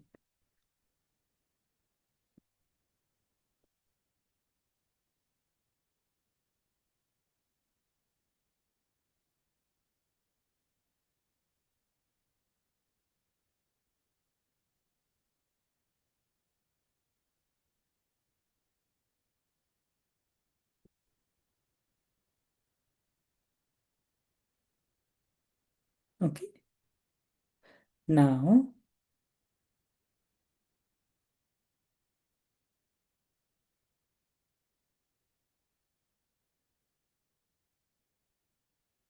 so let's talk about so we're going to talk about the group of integers and addition and its subgroups. So the group of integers and addition. So that's integers and addition. So this is, I mean, it's kind of confusing because you don't talk about multiplication in here. Right, so somehow integers and especially real numbers have too much structure. Okay, so the real numbers is a group, a ring, a field, and it's also a vector space, and it's again like normed vector space, and it's a measure space. Right, so everything you study in undergraduate curriculum, real numbers are going to be example. Okay, so you're very familiar with it, but what happens in undergrad math, you'll be like just um, kind of forget about a lot of other structures and study one.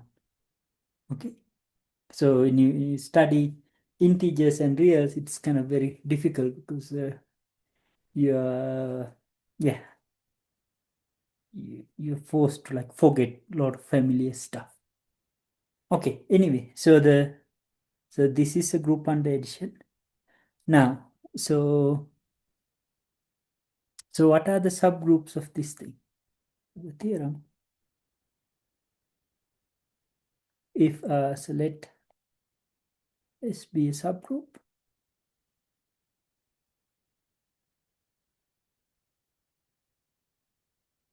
of Z plus, then is equal to 0 or uh,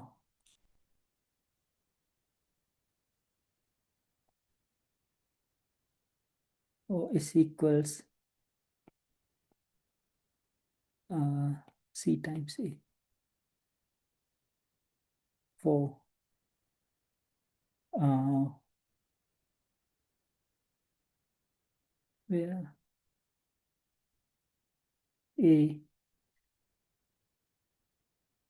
is the smallest positive element of S.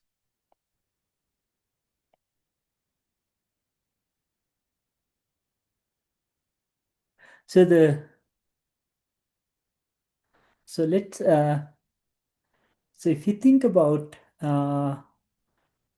so positive integers, sorry, the integers, they are a group under addition, right? And if you have n and the minus n is the inverse, okay? And similarly, multiples of 2, even numbers, that's also going to be a subgroup, okay? Because it's going to be closed, associativity, we don't have to check, identity, is 0, and 0 is a multiple of 2, like 0 times 2. And inverse, if you have even number, and then the negative of that number is also going to be a multiple of 2. Right? So the multiples of 2 are going to be a subgroup of integers. And similarly, multiples of 3 going to be a subgroup of integers. Okay? And this CA, this is simply the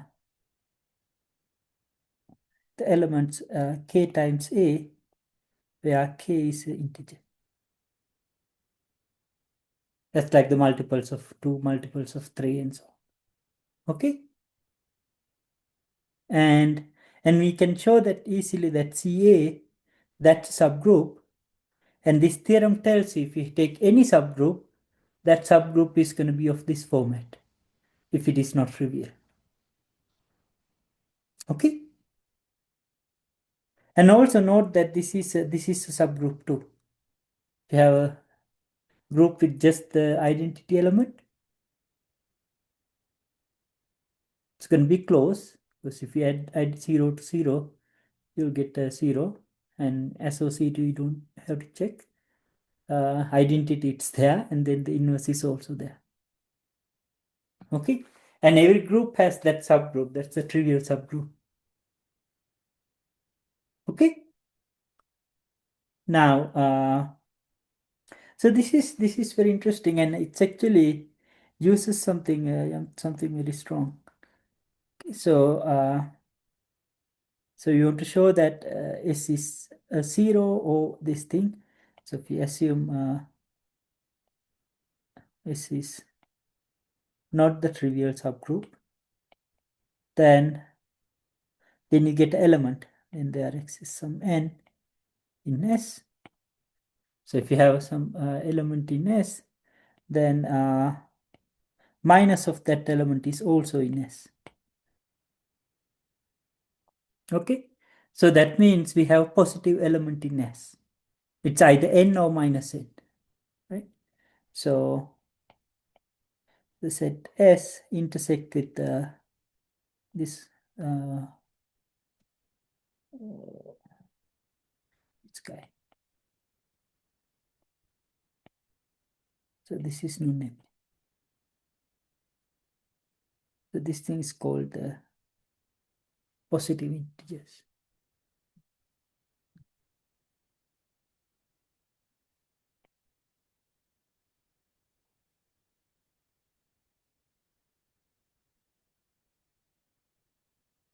Or natural numbers.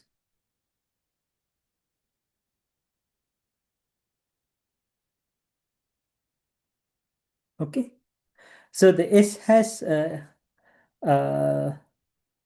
so this thing is a subset of natural numbers. Okay. And there is a property, if you have a subset of natural numbers, any subset of natural numbers has a smallest element.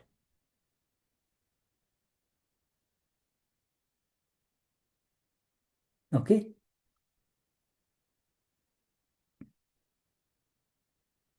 Good. So let's take A to be S intersect N. This is non-empty. And so let A to be equal to the minimum element of A.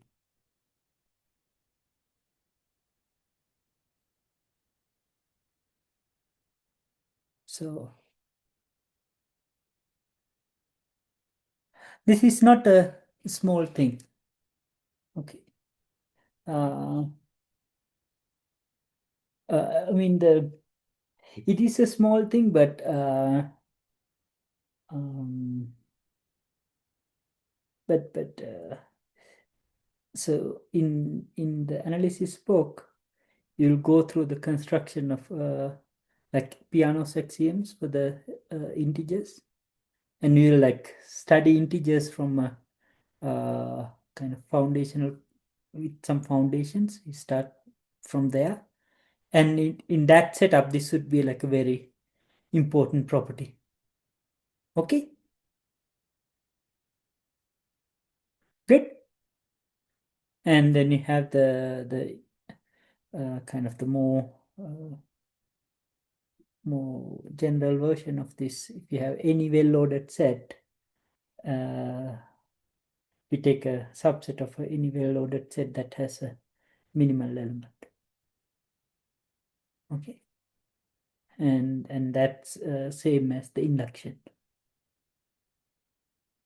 Yeah, I'll not go into this, and this is from what we're talking about. This is a like trivial thing, but we will go down into like a further, like a deeper level, and then you'll have foundation, and then we'll actually talk about this in detail. Okay. Now, so for us, we assume that this is the smallest element of our subgroup, smallest positive element in the subgroup, and now we need to show that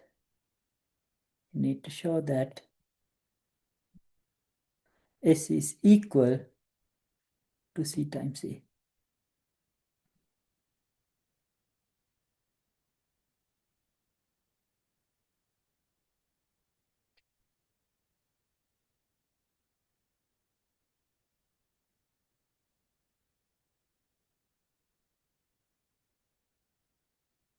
Okay. Now,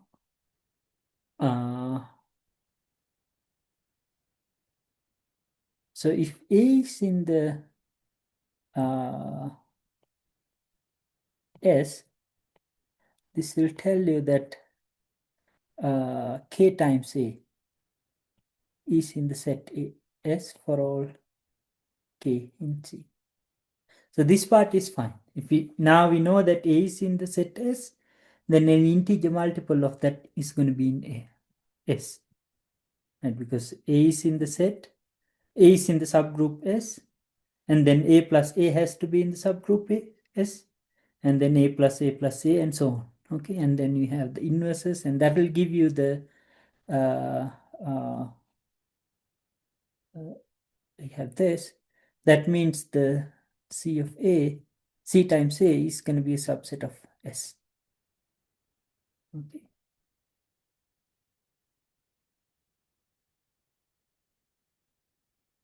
Good. So a little picture.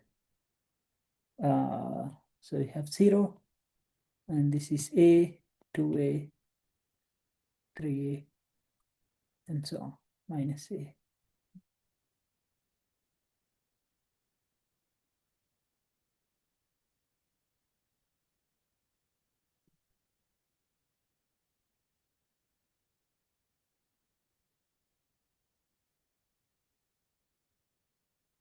Okay.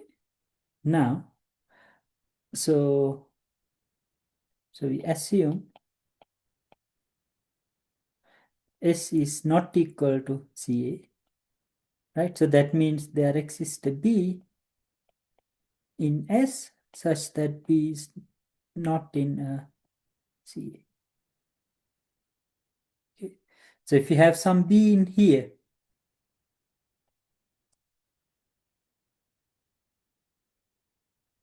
okay. If you have B like this, then now the 3A's in the subgroup S, and if B is in the subgroup S, then this difference R, that's equal to B minus 3. This would be in the set S2. Okay? But now this R is actually less than A. Right? So we run into a problem.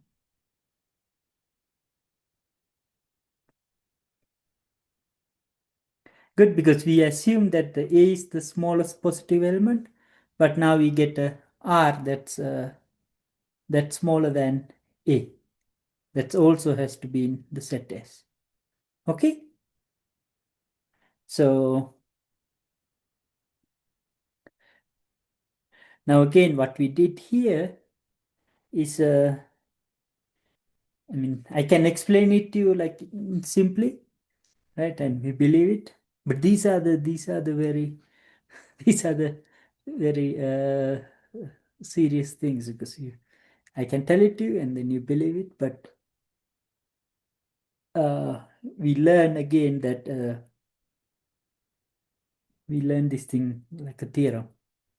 Okay, and this is called the division algorithm, and we actually will later study rings that satisfy this property.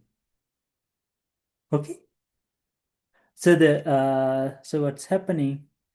So I mean, we know that we can do this thing for polynomials. Can take a one polynomial and you divide that polynomial by another one, and then you can have the whatever the result and the remainder. And the remainder is smaller degree than the one that you're dividing by. Okay, and that's a integer version of this.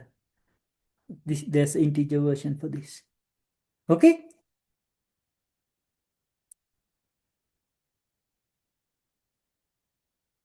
good. And you use that, and then you get a contradiction. You get that this R is less than A, and R is in S. And that's a contradiction because we assume that A is the smallest positive integer that's in S. Okay, so that means that this is not possible.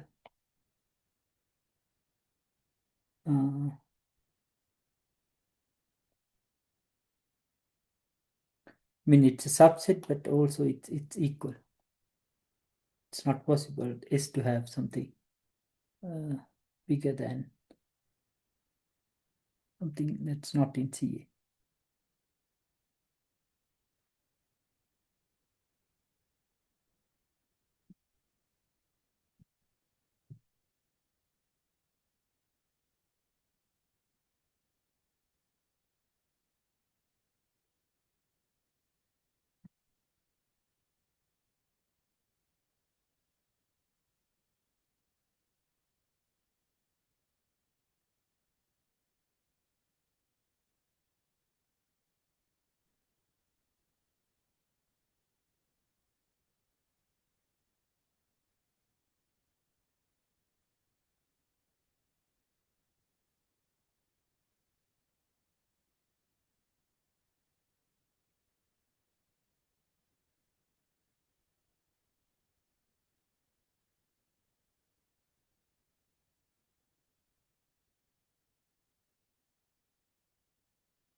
Any questions about this?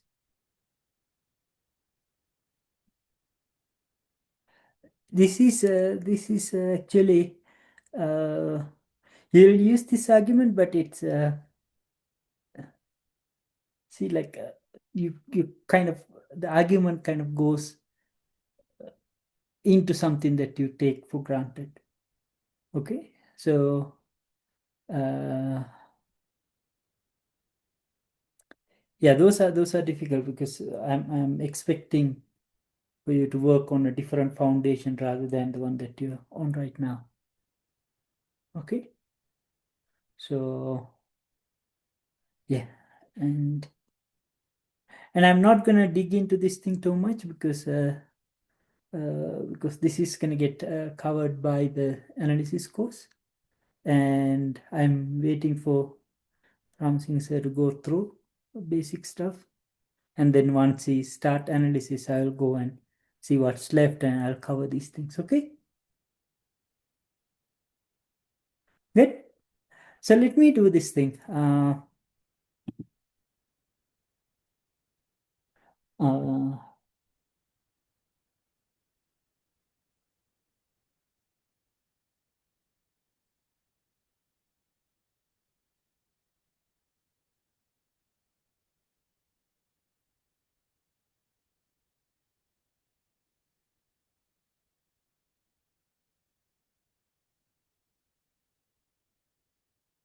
so this one is uh,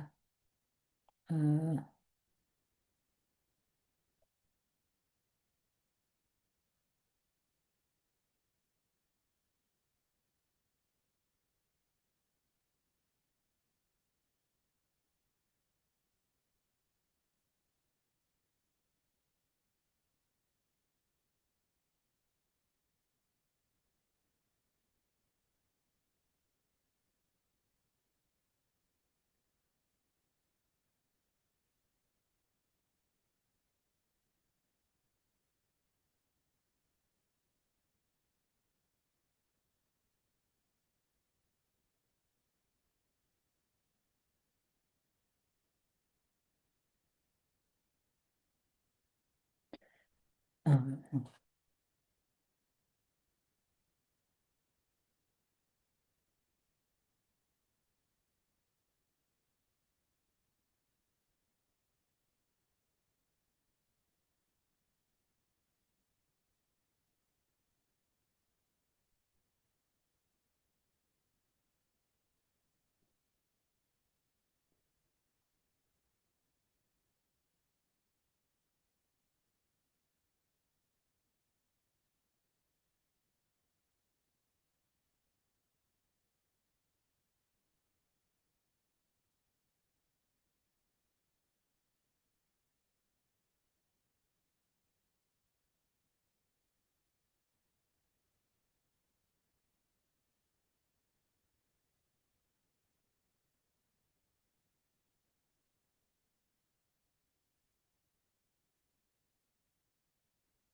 so there is a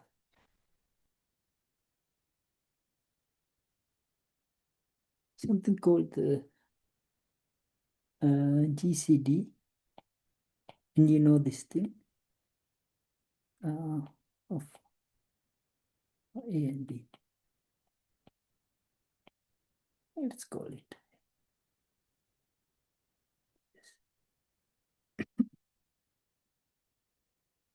Uh, so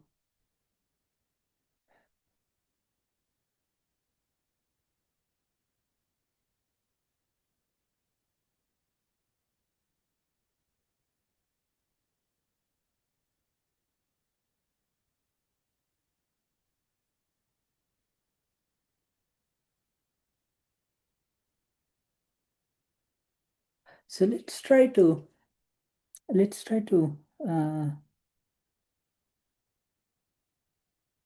to do this. I might get in trouble. Okay, in the so but let's try it, because in here they give a definition, and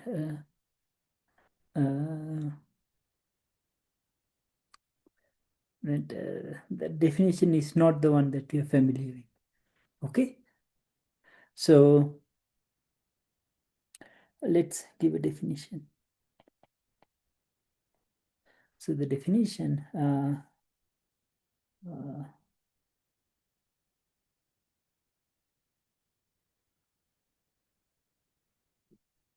so let AP be positive, like two natural numbers.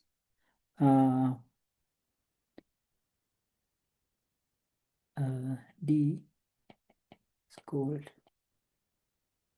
the GCD.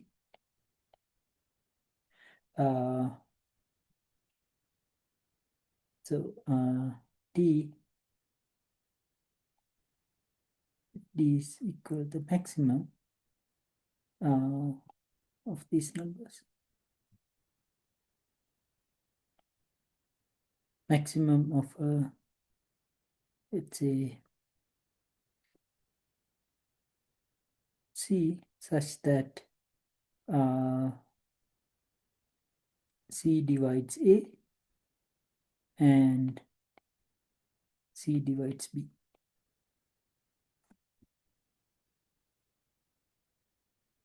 Okay, greatest common divisor. So C is a divisor of A and B, and out of all the divisors, you take the maximum. Okay, and you note that if C is a divisor of A, and then C is actually less than or equal to A, and similarly C is less than or equal to B, right? So this set so whatever this set is actually contained in let's say set 1 2 all the way up to maximum of A and B. Okay, so it's a subset of this finite set, so we can talk about the maximum. Okay, so this D is well defined in this way. Okay, now, so let's keep this thing aside. Okay, now, then there is a way of finding like an algorithm for finding GCD. Basically, you kind of subtract you pick this bigger number, and then you subtract you divide the bigger number by the small number, and then you look at the remainder, right? And then you go from there, and you replace the bigger number with the remainder, and then you divide the smaller number with the remainder, and so on and so on. Okay, so you keep applying the division algorithm until you get, uh, to D. Okay, and you divide things perfectly. And if you unpack that, what you ended up having, you will get something. So you have algorithm that gives you whatever you answer as N1A plus N2A into B, where N1 and N2 are integers. Okay, so if you unpack the algorithm, you get this. And actually, as it turns out, this D is the smallest such combination. Okay, but this is on the side, and I'm not going to use this thing. Okay, but I'm like kind of recalling this thing.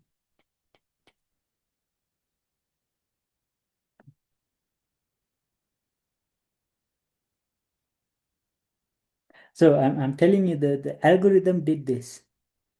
Okay, and so that you connect whatever the thing with the algorithm. Okay, now, so but this motivates us to look at this guy, these all sorts of combinations of A and B. Okay, so we consider this set. Consider this group S, which is elements of the sort N1A plus N2B, where N1, N2 are integers, right? And the claim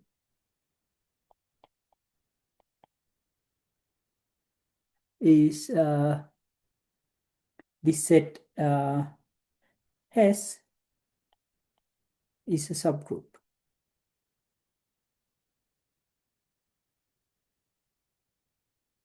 Subgroup of C. This is easy to verify because we have the closed property. If you take two elements of this format, when you add them up, you will get something of this format. Associativity, we don't have to check. Identity, because you can put N1 and N2 both equal 0, you get 0 as a combination like this. And the inverse, if you take element like N1A plus N2B, then minus N1A minus N2B, that's going to be the inverse. Okay, so now S is a subgroup, right? So now if S is a subgroup of integers, then either S is equal to 0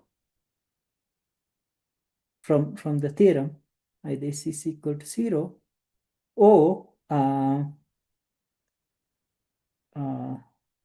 S is equal to multiple of C. Okay, so S cannot be equal to 0 because you can take, for example, n2 equal to 0 and n1 equals to 1. So that would give you A. So the A is the element in the set S, and then we assume that A and B are natural numbers. That means they're not equal to 0. Okay, so by theorem, we get S equals some multiple like this. Okay.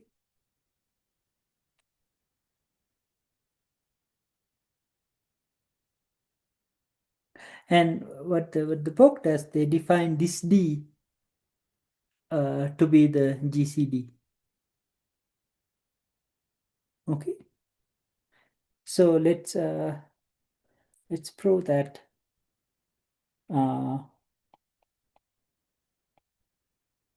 show that this D equal to GCD of A and B. Let's see if we can prove that. Okay.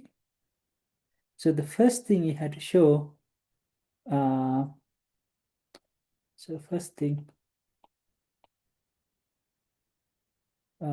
let's show that D divides A and D divides B.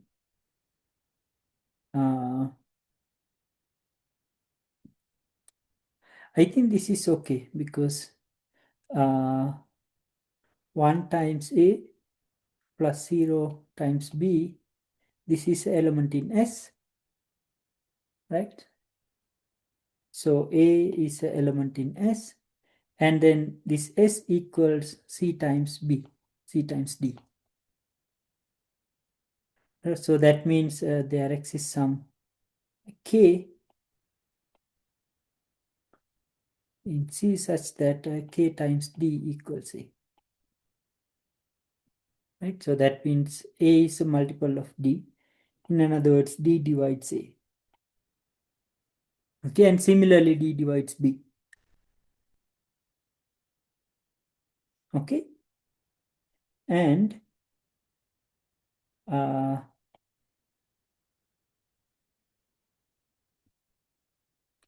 you want to show that this D is the maximum element in that set, right? So that means we need to show that if C divides A and C divides B,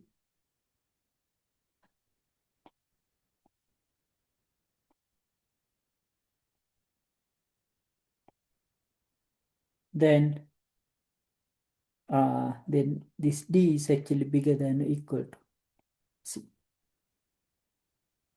Okay.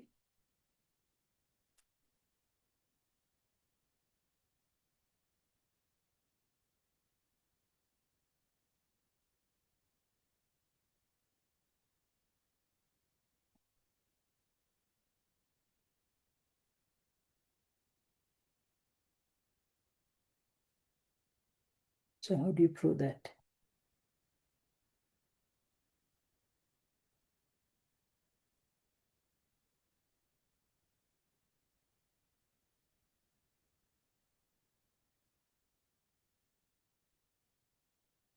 Uh,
Yeah, I mean uh,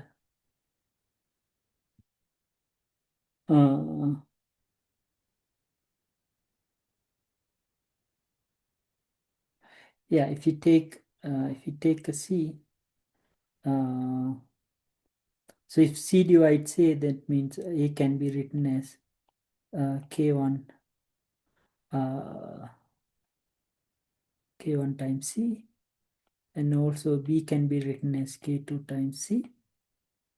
Okay, and then but S is uh, the set of this type of combinations, and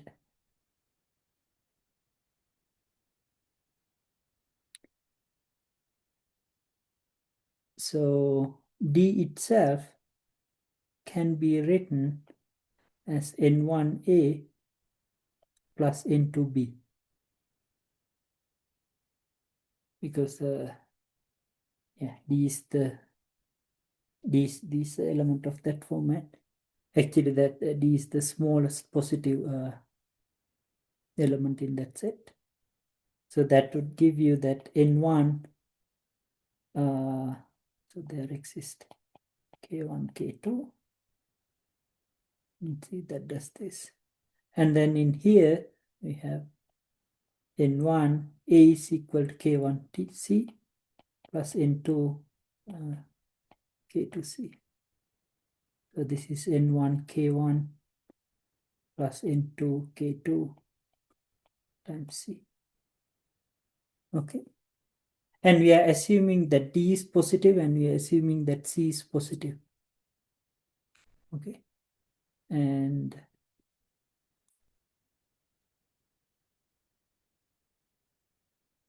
so both D and C are positive, so that means whatever this number is positive, and it cannot be equal to 0. If because that number is equal to 0, then your whole set S would be equal to 0, and then we show that that's not the case. It is not equal to 0, then this number is greater than or equal to 1. Okay. It is greater than or equal to 1, that means D is greater than or equal to C. Okay. So what happened? So what happened instead of so in the Artin's book kind of define D to be this, but I used our good old definition. Okay, used our good old definition to show that this number that you get from the theorem is actually the same as this number from the definition that's familiar to us. Okay, and also as a corollary, you get this the GCD of A and B is the smallest positive number uh, of the set S.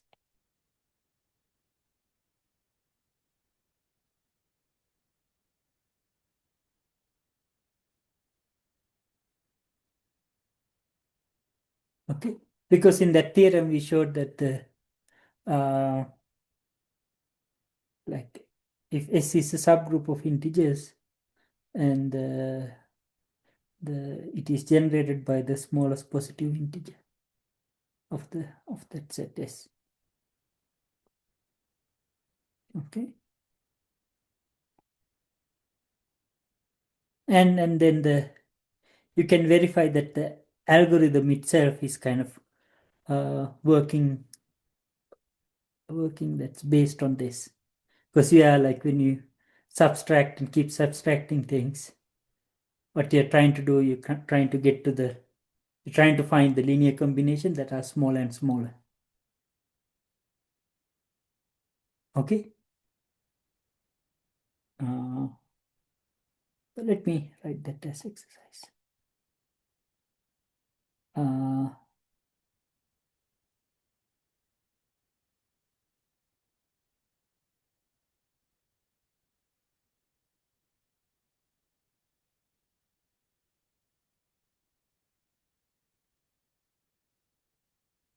Yeah, exercise 6.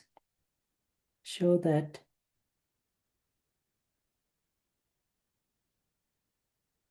it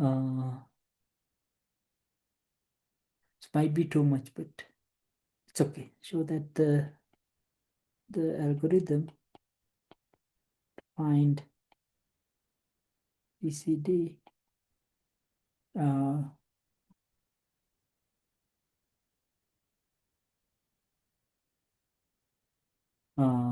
generates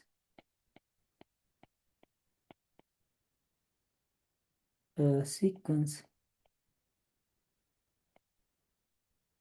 Let's call it D1, D2, dot, dot, dot.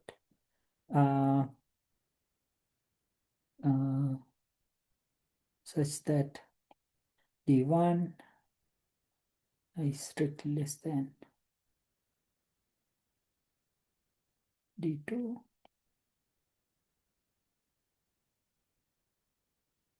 and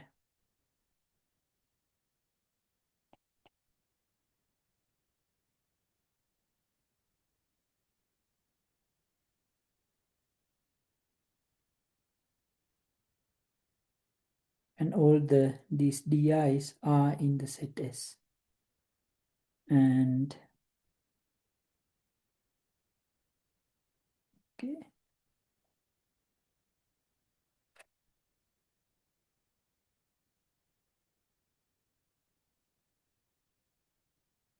So this part is easy. When you do the algorithm, when you perform the algorithm, you generate a bunch of elements like this. And show that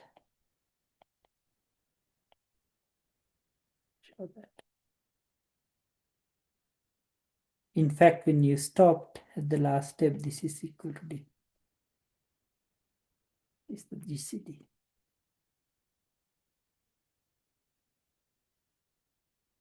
This might be a little difficult, but yeah. I mean, the typically, so the theory of this thing is actually the reference for this is look at an introduction to mathematical reasoning, the book that I recommended, and this thing is a chapter in that book. But they're not using group theory, and so I have connected two things in here, and that they go through the algorithm, and for example, they do the exercise 6. But let's see. Feel free to read what's in there, okay, and then try to write the proof of this thing based on what I did. Okay. So read the content from there, and yeah. So read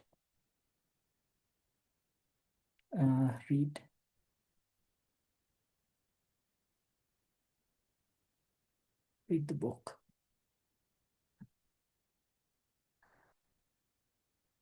The bridge. Right. So that's the introduction to mathematical reasoning. There's a bridge in the cover. It's a blue book, and yeah. So I'll stop here, and we didn't.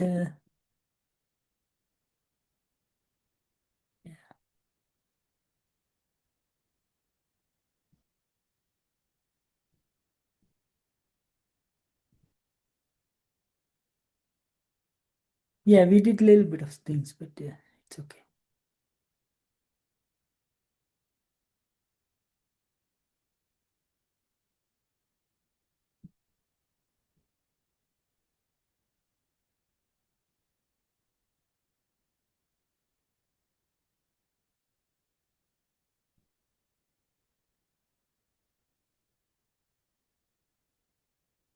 Okay, let me stop the recording.